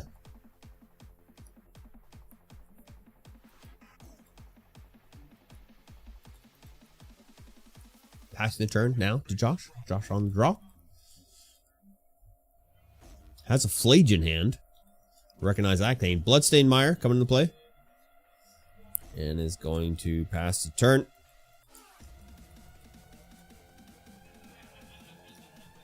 Sunbaked Canyon. Another Goblin Guide. Combat. 4 damage coming across.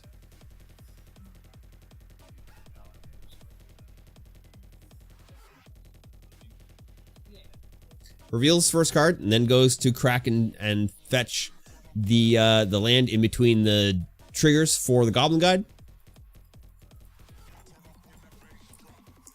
Grabs an Elegant Parlor and it's going to surveil 1. With the second Goblin still in the stack. Surveilling. Gonna bin it. Top card is High Noon.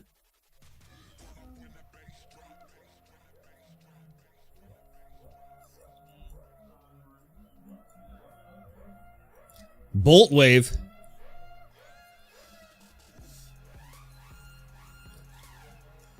You concede when you draw the last card before you think you will concede. Yeah, because sometimes that next card is just going to be the card you need to save you. One card can change the game. Inspiring Vantage on the field now for Josh. 2 lands online. Tap for 2. High Noon. There it is. And turn now being passed. Go back to Erica. Draws for turn.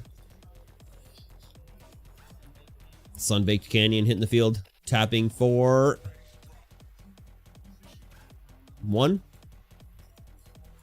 Tapping for 2. Eidolon of the Great Revel. 4 damage coming across.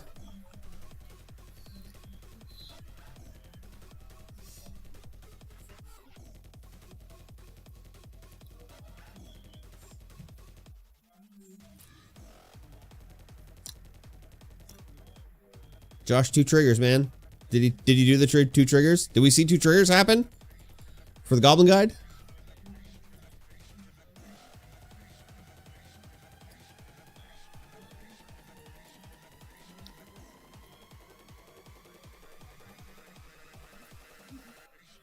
Metropolis Reformer passing the turn.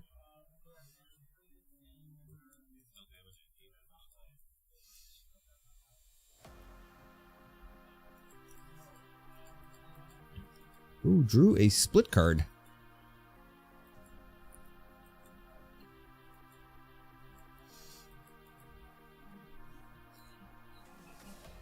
Erica's gonna math this out now.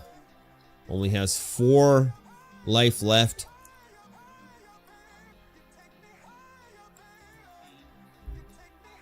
Wear Tear. That's what I thought it kind of was. I remember seeing it. Combat. Oh, it probably did do the trigger, but it went to hand or to bin because it was 2 lands. Ditched it fast. Eidolon being blocked. Tap for 2. 1 life.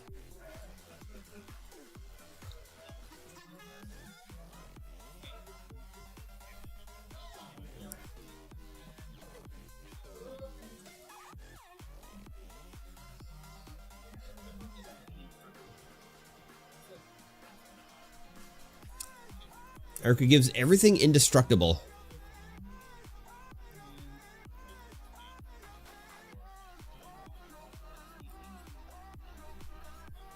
Josh going down to 2. And passing the turn. Erica gave everything indestructible with the Boros Charm, and the Reformer doing the blocking gains. Gives Josh +2 life because it has life gaining things.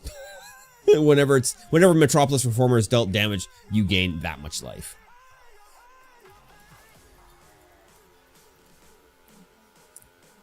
Four mana now in line.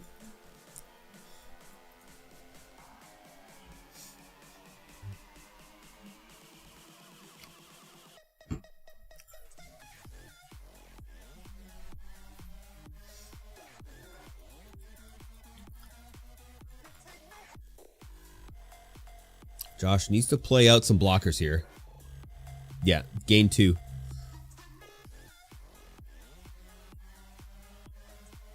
Lost 4, gain 2. All at the same time.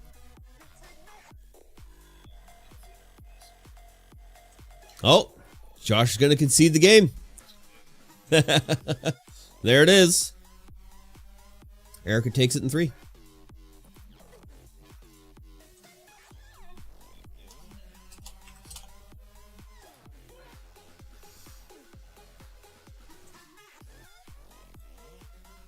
Let's check the standings. Currently, we've only got one game being reported. Emmett beating Brandon 2-1. I'm going to go out there and have a walk around, grab a snack, because I am a little bit hungry. We'll talk to you guys in a second.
Luska Lily, how's it going?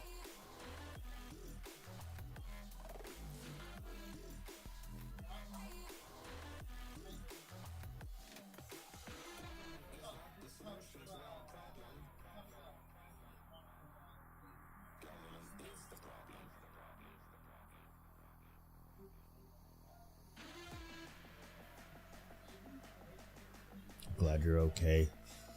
Chat. Thinking about a chocolate bar. What should I get?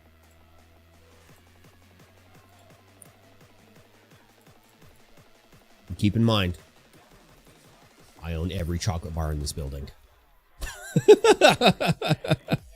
What am I getting for a chocolate bar?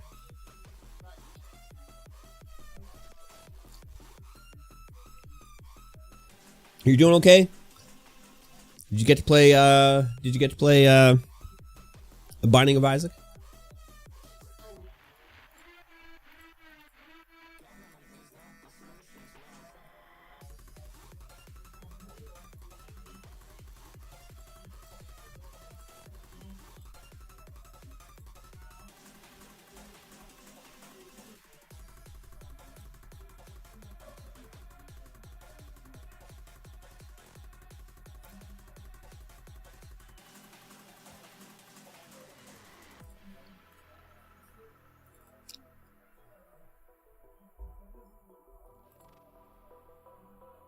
You gotta go be a parent? Alright, 101. Have a good night. I gotta go and be a parent.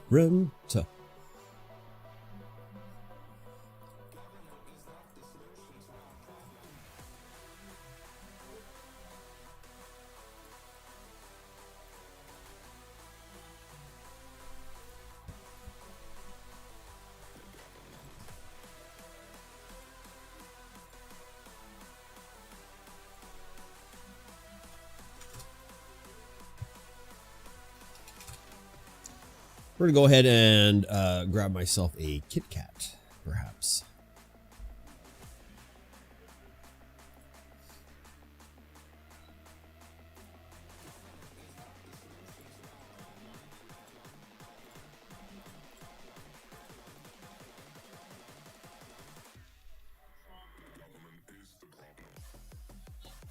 You beat Alien Isolation today on stream? Age 30 years.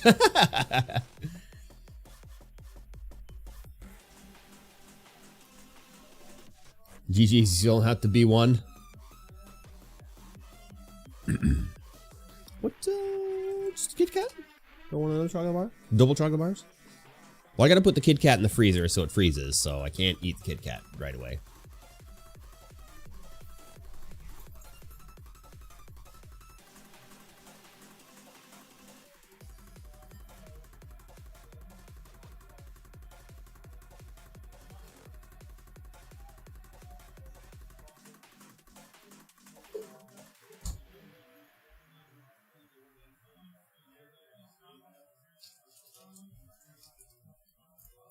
I'll have a coffee first. How was that?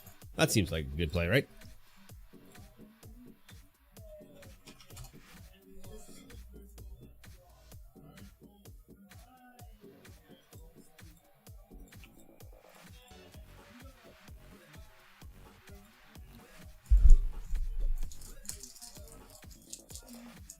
All right, we have 7 minutes left in the round. Still waiting on Lucas and Spencer, battling it out.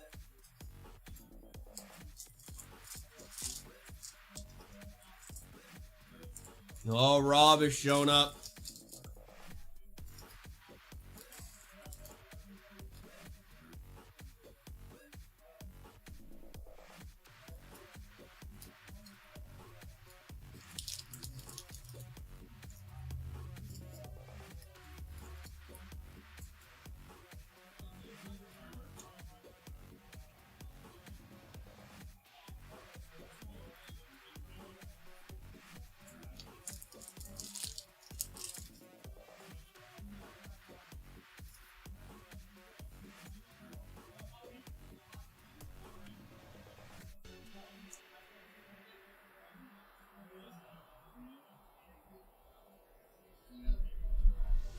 Luska Lily, now you got to beat Alien Isolation in VR on stream.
Are you playing Luck Be a Landlord?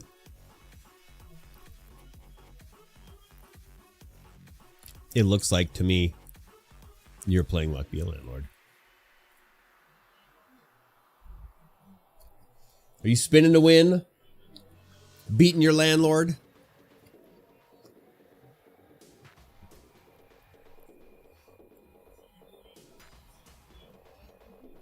I was playing Luck Be a Landlord the other day.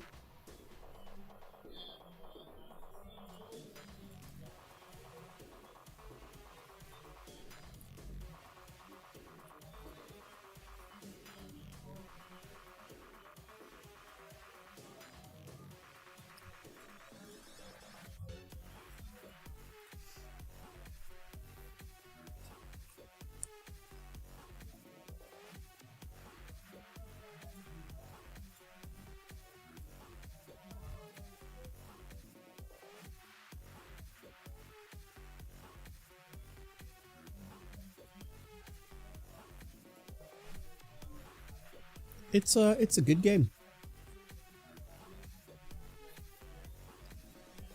Lucas and Spencer still battling it out. Battle of the Flages. I don't know actually know Spencer's playing Flage. He's just playing Frog, I think.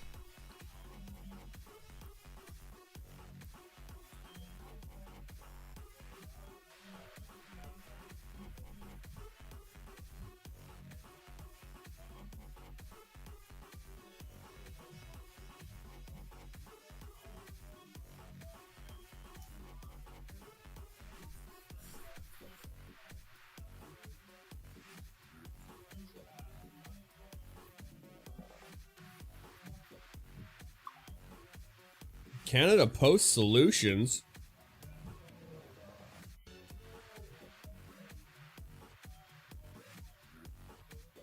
It seems as though I've drank all my water. I'm gonna grab some more.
Round 4 pairings have now been announced. We're going to have Erica versus Jordan on the big screen.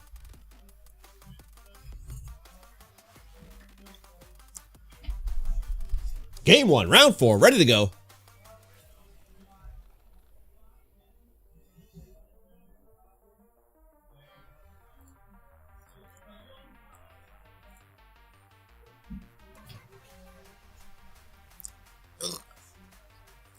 Oh.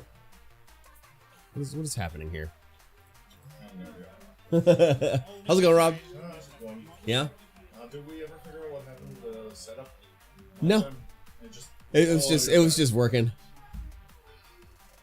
Weird. Yes. Well, when you get it for a second, you need to talk to you about Jericho. Yeah, for sure. Once this round's done, we're good to go. Okay. Oh, Erica switched sides.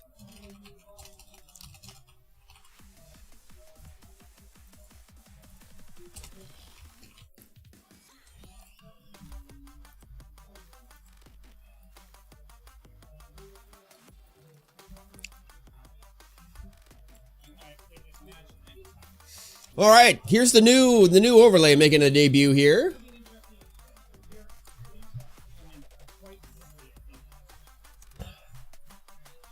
We're gonna test out the new tech.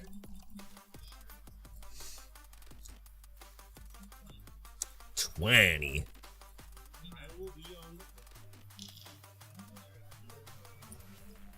There's a little bit of a different variant. It's actually been really fun.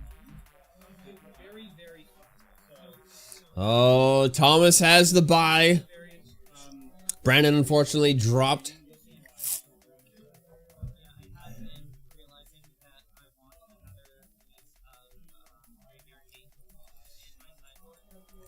I think, yeah. I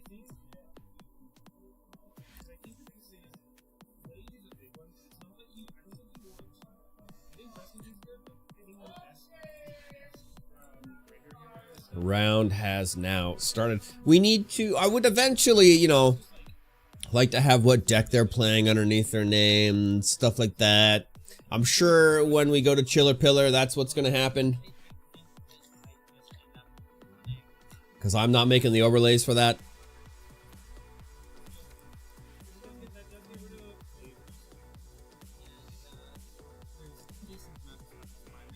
The customary Kuten of the decks.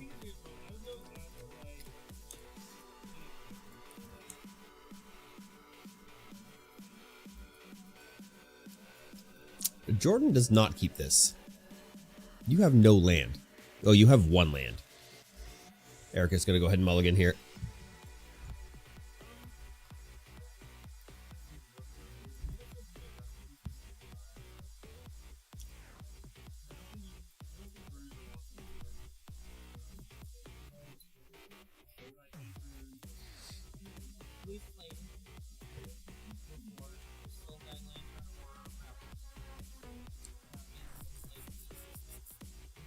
You have over 700 hours in Isaac? That's a lot of hours of Isaac.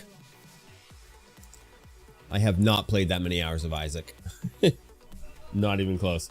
Although I could throw it in the Steam Deck.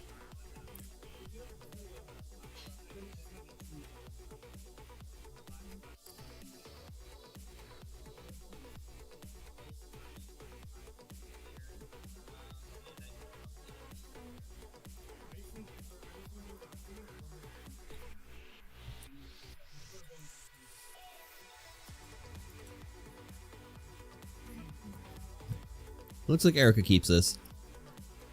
I feel like she's only got 2 creatures in her deck: the Monastery Swift Spear and the Screaming Nemesis. Oh, and the Revel.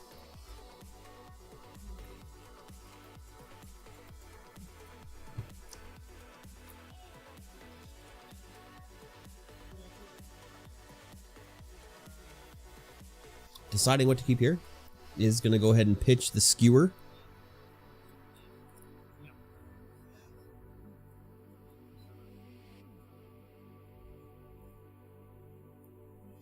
Oh, maybe Searing Blaze, Skewer, or Searing Blaze. One of these is going to the bottom. Searing Blaze is going to go to the bottom. Nope, the Skewer is going to go to the bottom. There we go. Decisions are made. Beseju coming in on first, and Gilded Goose #1. Creating a food token. Ooh, fancy food signed. It's autographed. It's fancy food. Arid Mesa coming in, cracking it.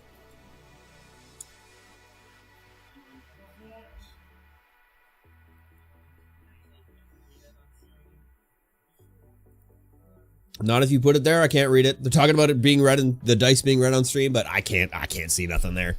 They put it there, nothing. It's gotta be on the mat.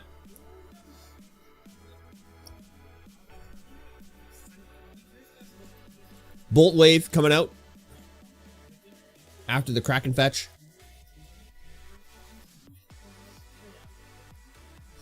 Ooh. Jordan's gonna get the secret deck tech from Erica once the round is over here. Shifting Woodlands coming into play tapped. Tapping for 1. Flare of Finality for 0.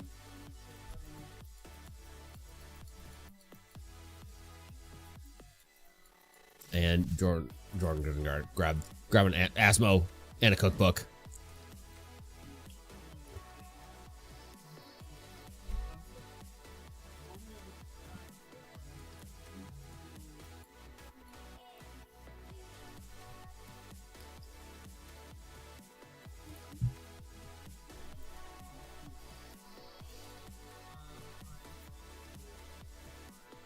Scalding Tarn. Cracking the Scalding Tarn down to 18. Mountain number 2 on the field for Erica. Tapping for 2. Searing Blaze on the Goose.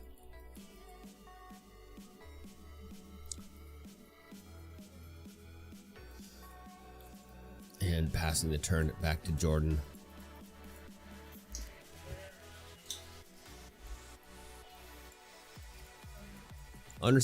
Underworld Cookbook now in play.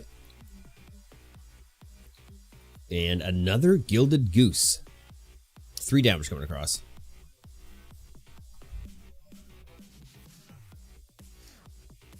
Let me adjust the things correctly here. Inspiring Vantage hitting the field now for Erica. Tapping for 2. Yes. Nope.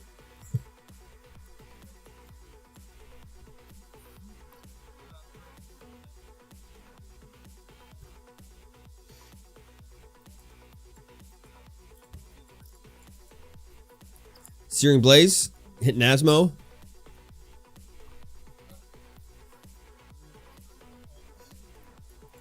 On the end step, discarding Cauldron Familiar. Draining Erica for 1. Cauldron Familiar is a 1/1 for 1. When Cauldron Familiar enters the battlefield, each opponent loses 1 life and you gain 1 life. Sacrifice the food, return the Cauldron Familiar from your graveyard to your hand. And that's what he did to get that Cauldron Familiar back into his, onto the battlefield. Finale of Devastation for 0. Asmo coming back in. And another Underworld Cookbook.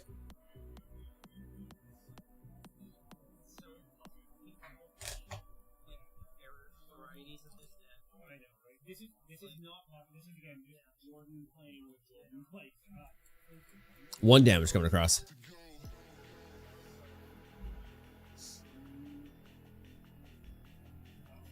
And passing the turn back to Erica.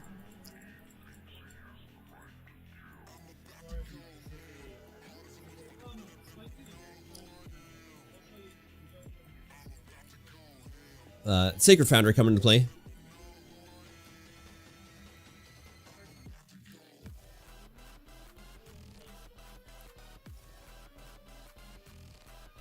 Ooh, passing the turn now. On the end step, Jordan cracks. Not cracks, but, you know, does the Underworld Cookbook thing, making a food. And doing it again. Untapping for turn now. Drawing.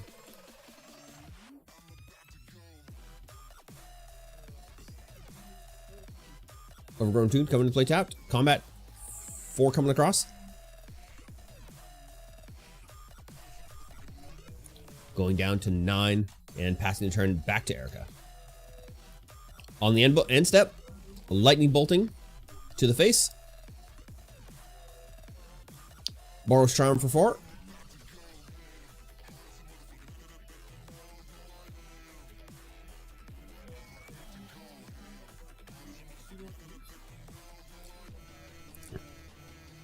Cracking a food.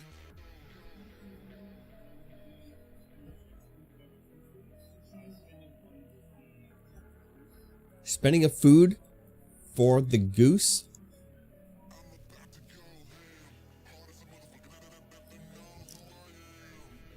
I believe it went back up to 11. A Sun-Baked Canyon coming into play. Tapping for 2.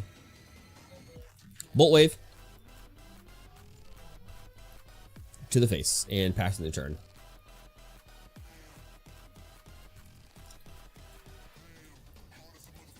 So the 4 damage you can do at the moment. Another 4 damage. Erica now down to 5. And passing back. 2 cards in hand for Erica. That...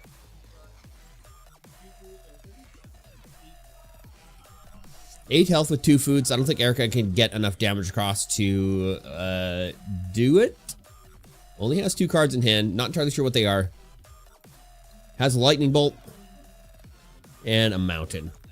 Oh, Rift Bolt. Rift Bolting Asmo.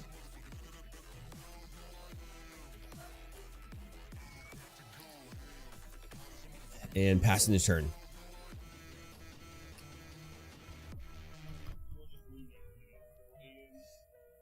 Jordan cracks 2 foods, remakes 2 foods. And then is going to fetch, go down to 13 on Erica's end step.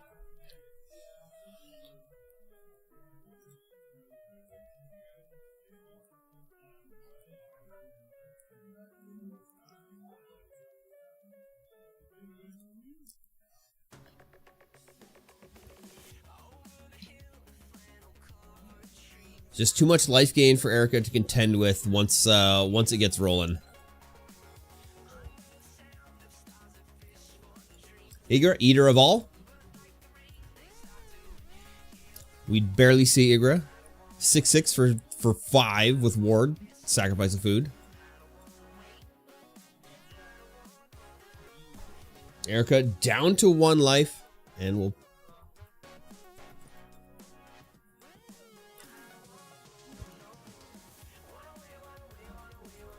Goblin Guide coming in.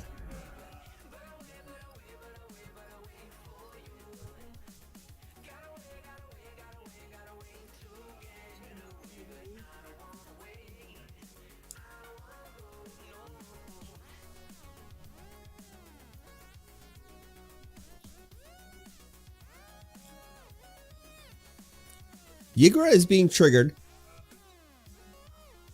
Sacrifices permanently gain 3. Other creatures and artifacts in addition to their other types have 2 sacrifices permanent. You gain 3 life. Whenever food is put into a graveyard from battlefield, put 2 +1/+1 counters on Yigra, Eater of All. Seems good with this deck. Erica's gonna scoop. They're gonna go to game 2.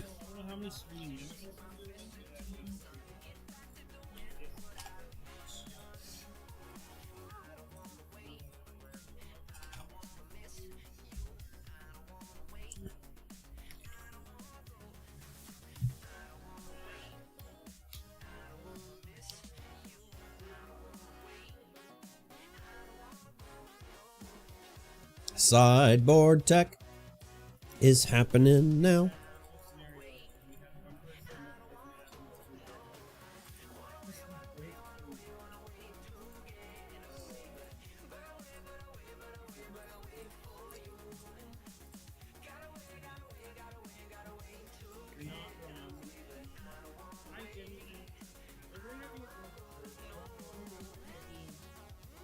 They're just talking about bans right now. They think the ring is gone. Everyone thinks ring is going to be banned out of Modern.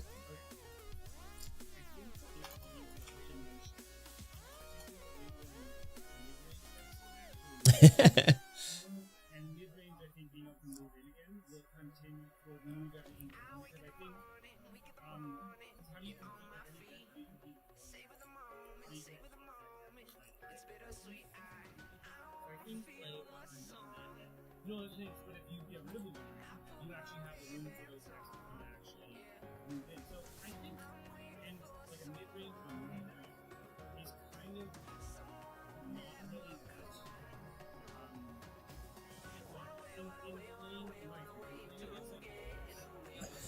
that. Yeah, it sounds like everyone's just speculating that the ring's gonna get banned.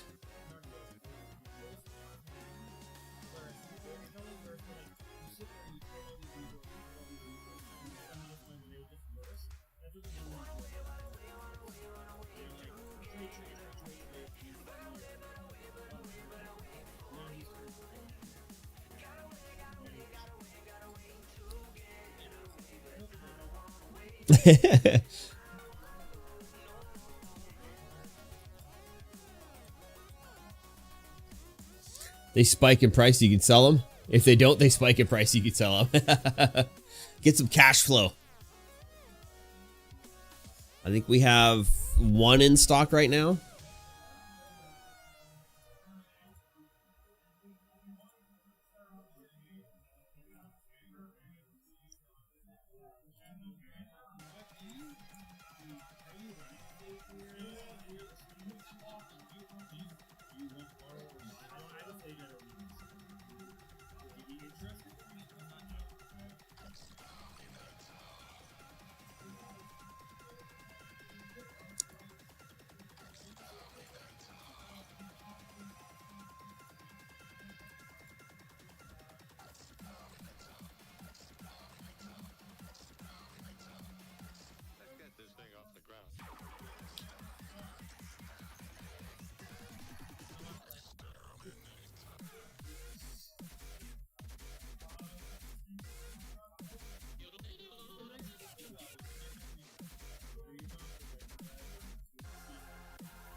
All right, Erica is going to take the play, of course.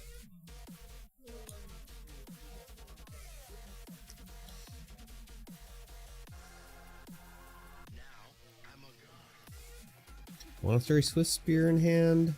Goblin Guide. Erica is going to keep. Jordan is also going to keep. Monastery Swift Spear. Oh no, Goblin Guide coming across for 2. Instantly across for 2.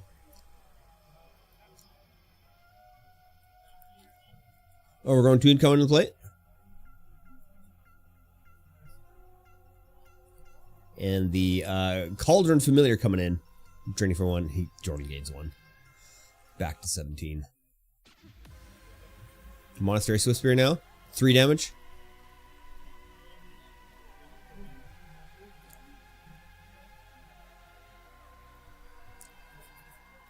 Taking 1 down to 16. Jordan is going to go ahead and play something. A Shifting Woodland. Tapping for 2. Nope. Not tapping for 2.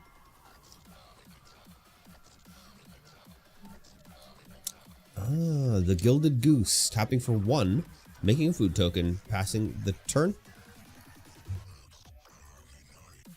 Scalding Tarn. Now in play.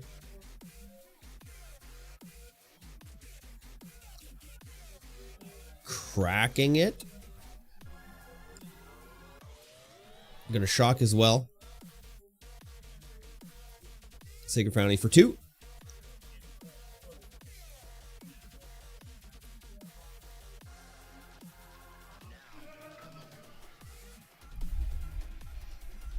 Can't read what that card is, but it's protection from black and from red. It's a 2/2 for 2. When Sanctifier Vec enters the battlefield, exile all cards that are black or red from all graveyards. If black or red permanent spells or cards are not on the battlefield would be put in the graveyard, exile them instead. That's pretty good.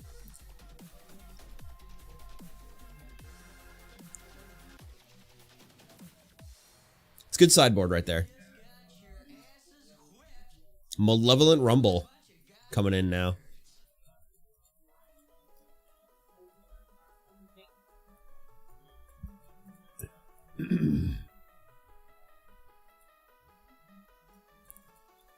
Revealing an Asmo, a Serenth, an Overgrown Tomb, and an Oval Chase Daredevil.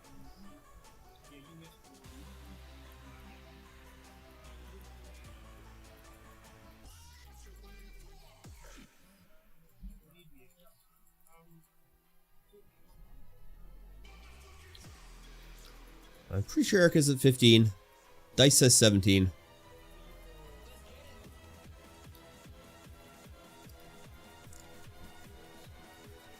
Another cookbook. Well, the first cookbook to hit the field for Jordan, making a food. And Asmo coming into play now as well. Searching for another Underworld cookbook. And passing the turn.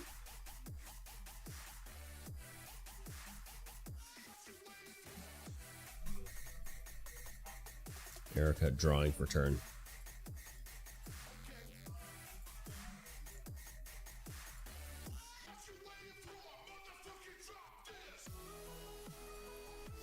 Tapping for 1. Nope. Nope. Tapping for 1. Lava Spike.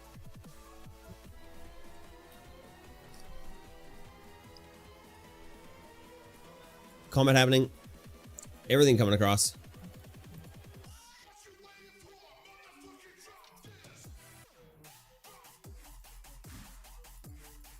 Goose block, Asmo block, cat block.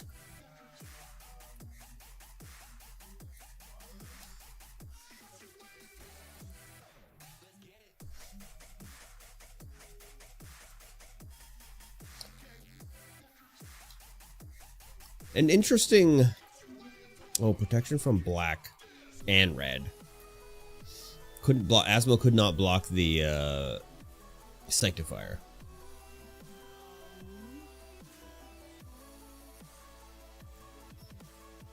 And Jordan gonna pass the turn now. Erica untapping, drawing, maybe another land perhaps? No. Tapping for 2.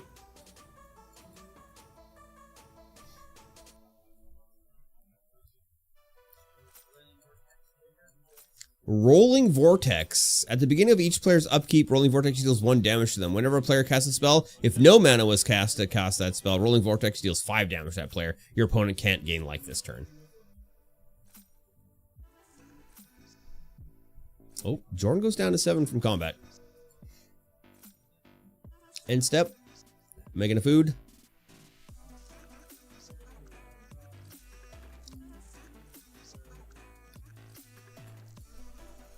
Making another food. 3 foods online.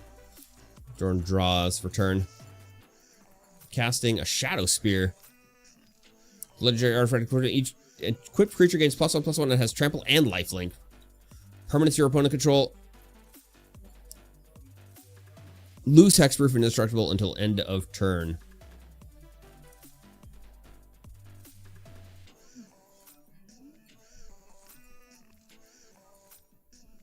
Okay, Erica is at 13.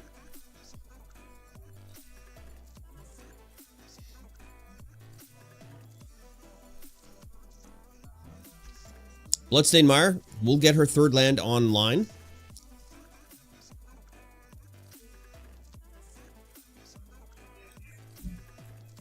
Is going to go ahead and play that out now.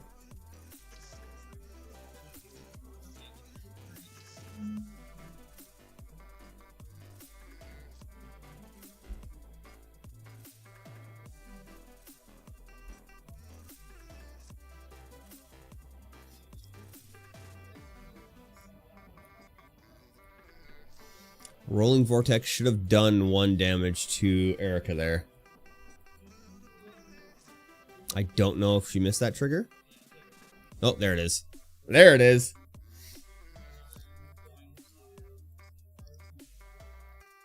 For 2. Second Rolling Vortex coming to play. Combat with the Monastery Swift Spear. She's going to spend... Jordan spends 2 food with the Asmo trigger to blow up the Swift Spear. And passing the turn now. Going back to Jordan.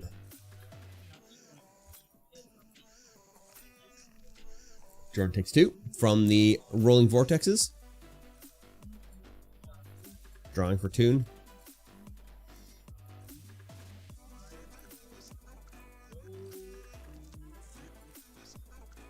Tapping 1. Haywire Might coming to play. Erica cracks land.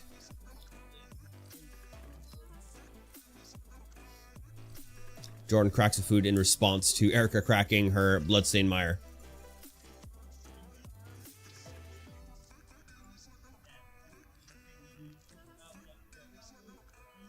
Oh, apparently Jordan's at 11.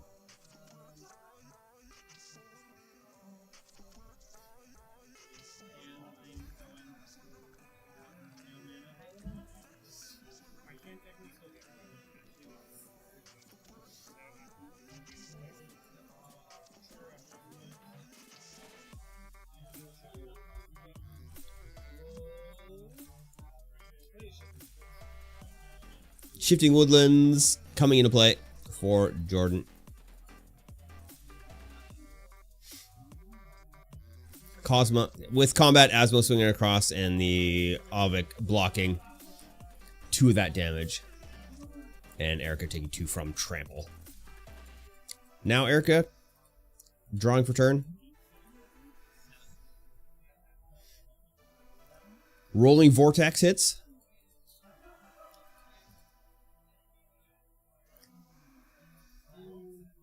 Tricky, tricky.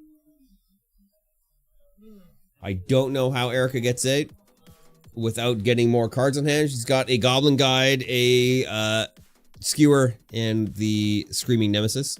Screaming Nemesis hit on field now.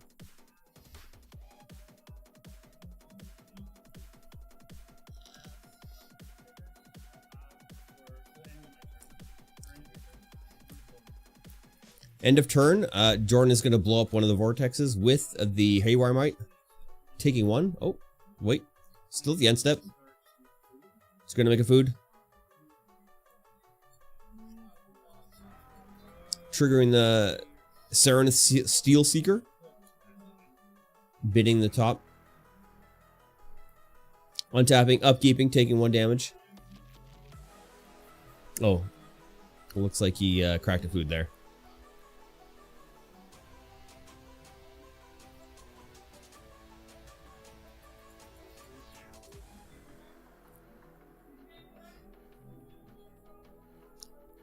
Discussing what to do.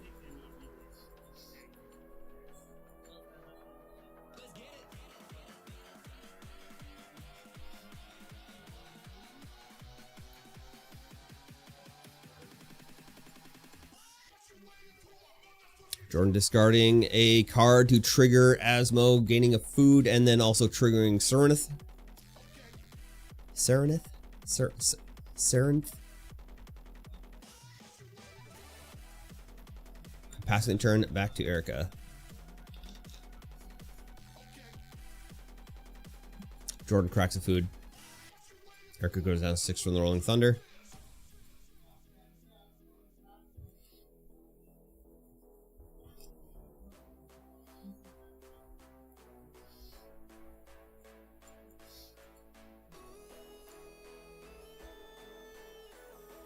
This is going to be tough to get out of here.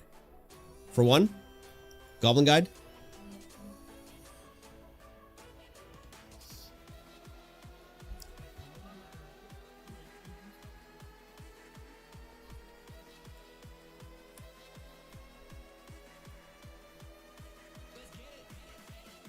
Erica's going to take a quick pause. Her phone alarm's going off. Combat. 5 damage coming across.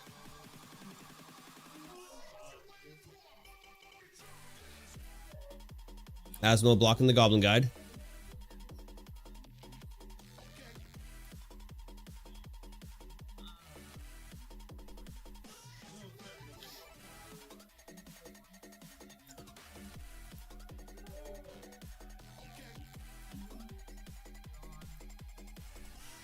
He's gonna take 3 and go to 15. I thought he was already at 15.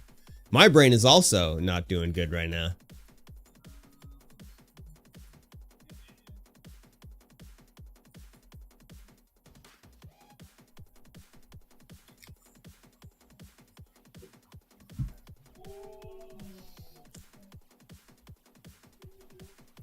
Not sure what to do. I don't see how she gets out of this at this moment. The life gain for Jordan is just too much.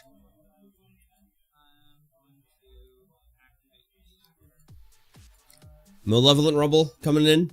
And Erica activates the rolling vortex so Jordan cannot gain life. Should have gone down to 14 from the rolling vortex.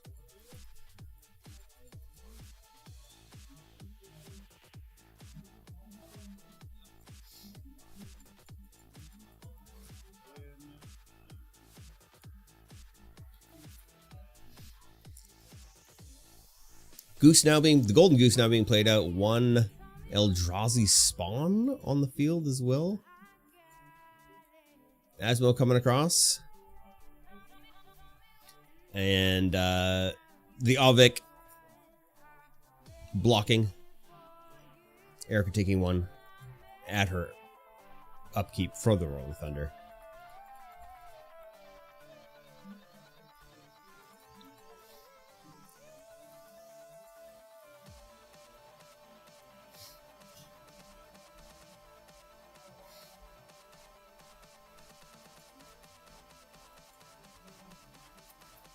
Not sure what to do. I don't know what she drew. I don't think she's got the answers to get this.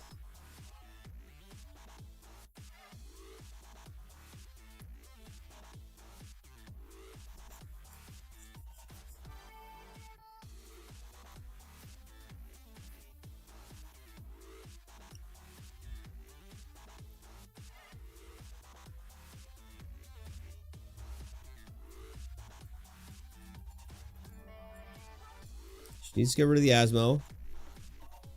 There's just doesn't have enough burn to do it. It's got one. I don't know if she drew burn or what. Yeah, it just does not have enough to make it happen.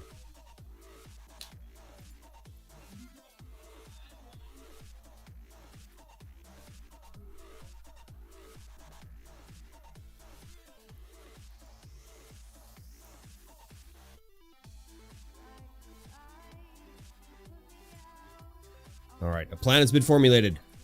Tapping for one. Bolt wave.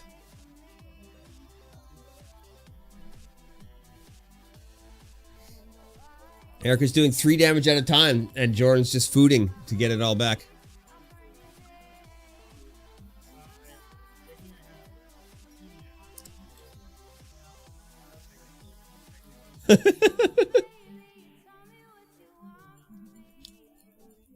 Skewering the steel thing.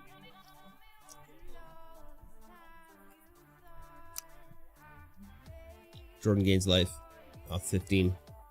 Should take another damage from the thing. Missing the trigger on that. Missing the trigger. Missed it twice, actually, so technically should be down to 13.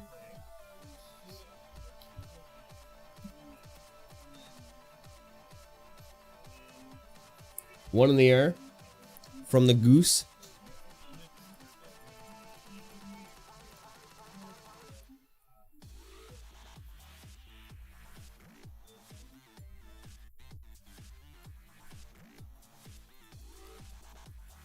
Pass the turn back to Erica. She's gonna call it. She's gonna call it.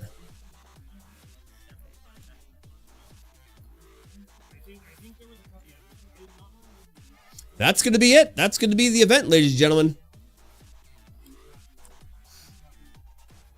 I'm not entirely sure where Erica's gonna place. We have 17 minutes left. We have 1 game left to report. Brady and Alex. We can probably hang out and see who the tops are going to be.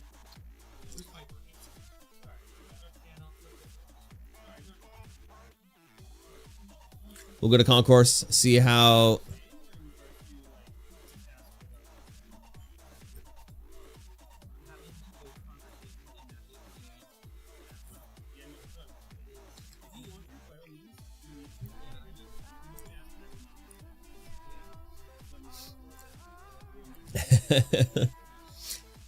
Eric is talking to Jordan about being distracted by his idle banter.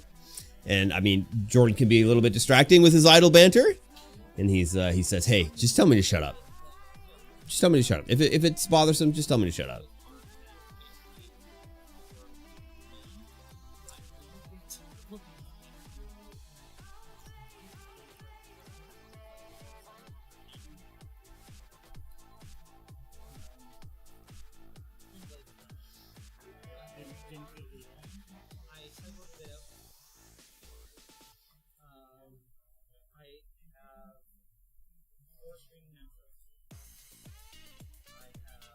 We're gonna go ahead. We're gonna go out there and check the game.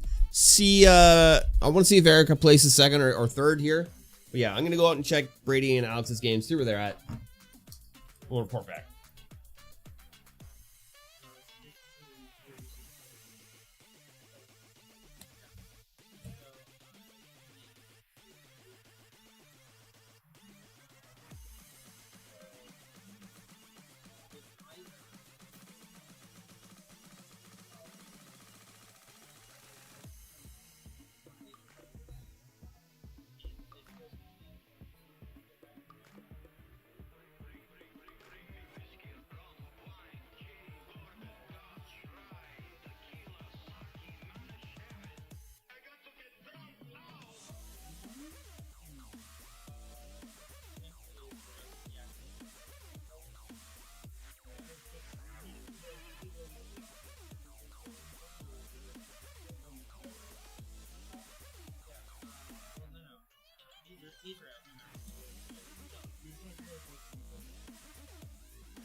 you never get to but not now, but you know, can it's not like in both of our games is definitely my number.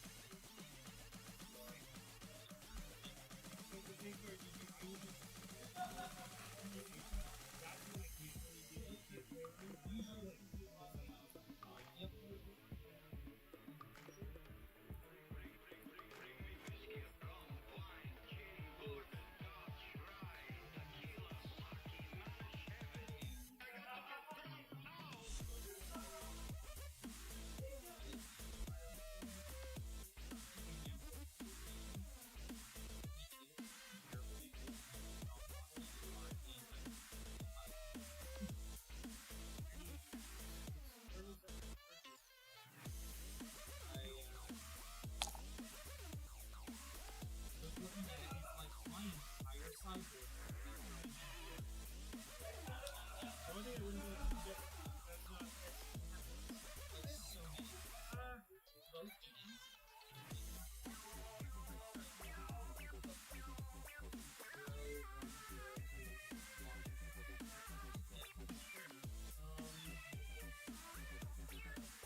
Yes. So I didn't know they were you never saw them, but this is a song. Yeah. Spicy they're not against three of my other rounds. This was just like who's on this? And it just turned out.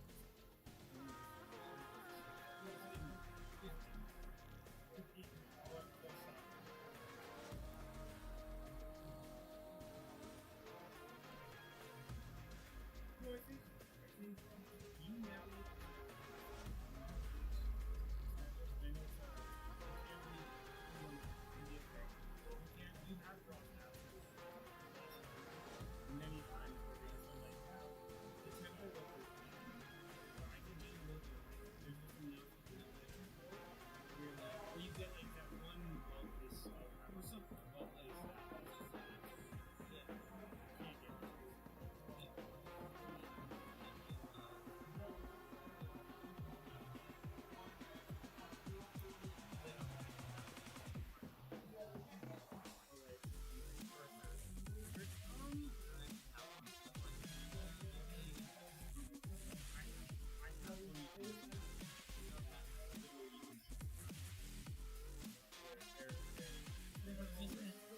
Yeah, you only have voice, but you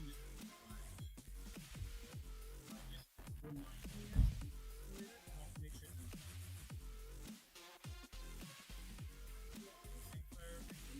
no work anymore.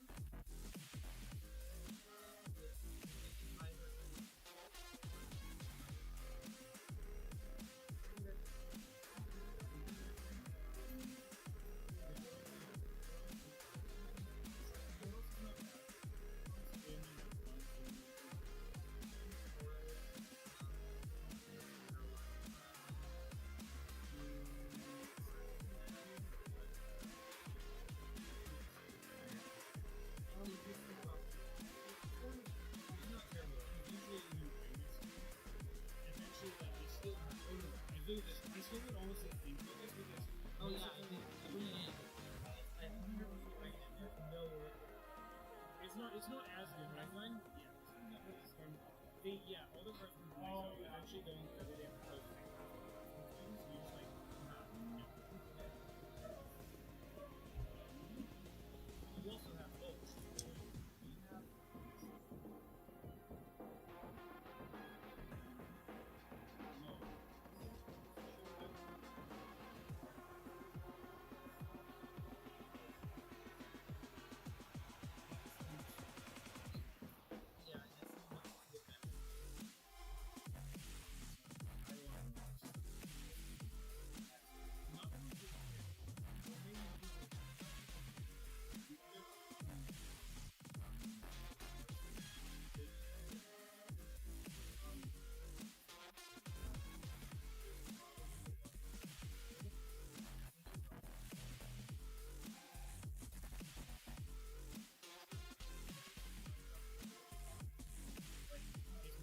no longer. It's probably true that I've seen people doing their ciphers just to target that game entirely. Or like that's it is the next that I agree with you said this week or no, this week or whatever. Like I do think what is not enough. You shouldn't have to do that.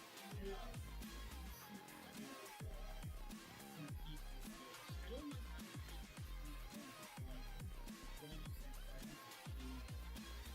so when you're like,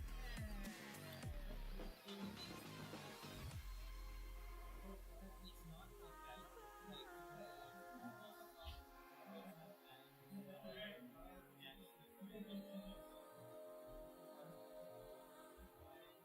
But if, yeah, true, that deck has the most of these things possible.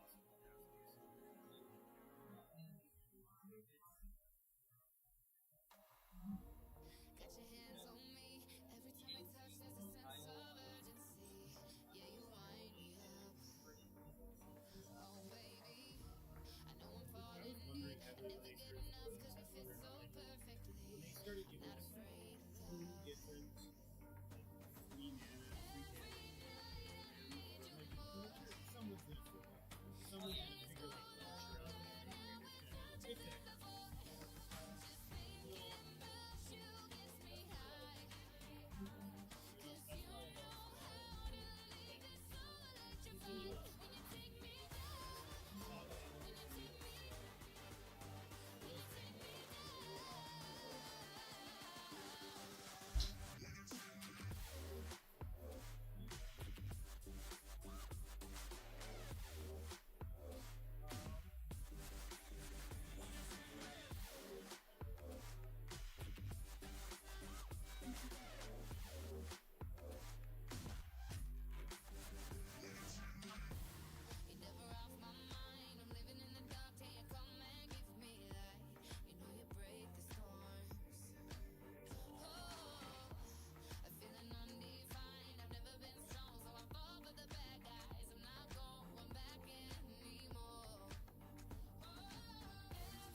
All right. Last game just finishing up now. Any more matches tonight? Ramo? Unfortunately, the last match has just been completed. We have, that's it. That's it. I believe Alex has beaten Brady 2-1 on Ruby Storm. So we will get the standings fairly quickly here. We'll see who came into what.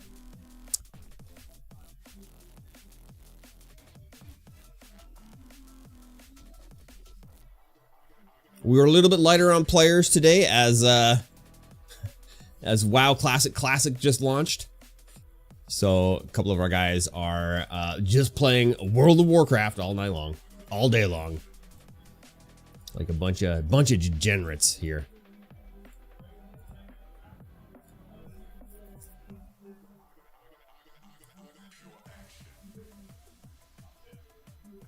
Oh, Brady got paired down to play Alex as well.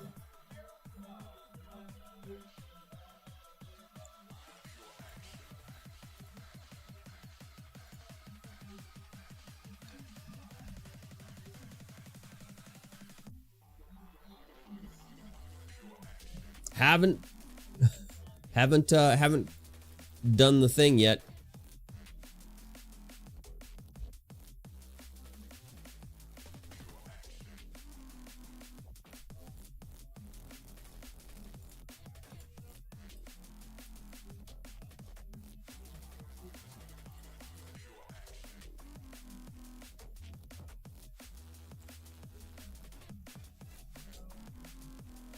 Still waiting on that report.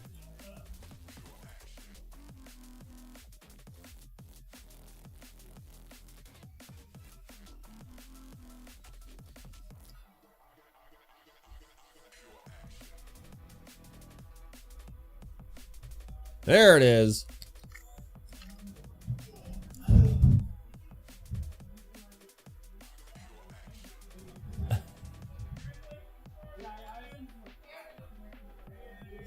All right, so here are the standings. Jordan taking first, Erica taking second, Andrew Snoochins taking third, Josh in fourth, Zach in fifth, Lucas in sixth, Braden in seventh, Emmett in eighth, Alex in ninth, and Spencer in 10th.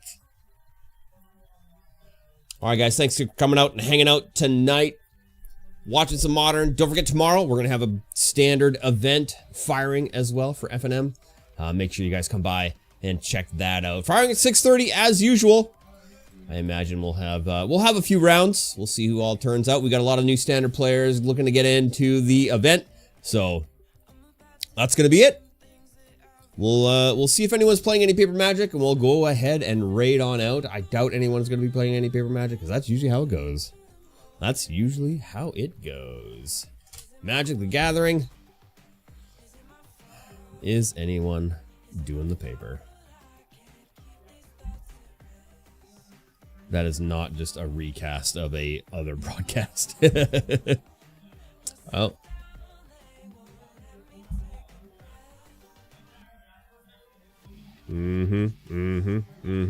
Does not look like anyone's playing Paper Magic today. Oh, someone's Magic. Costa Rica, Espanol. Oof time, English. Everyone's playing. Well, are people playing Spell Table? Nobody's really playing Magic. All right, guys, we're not going to worry about raiding out. We'll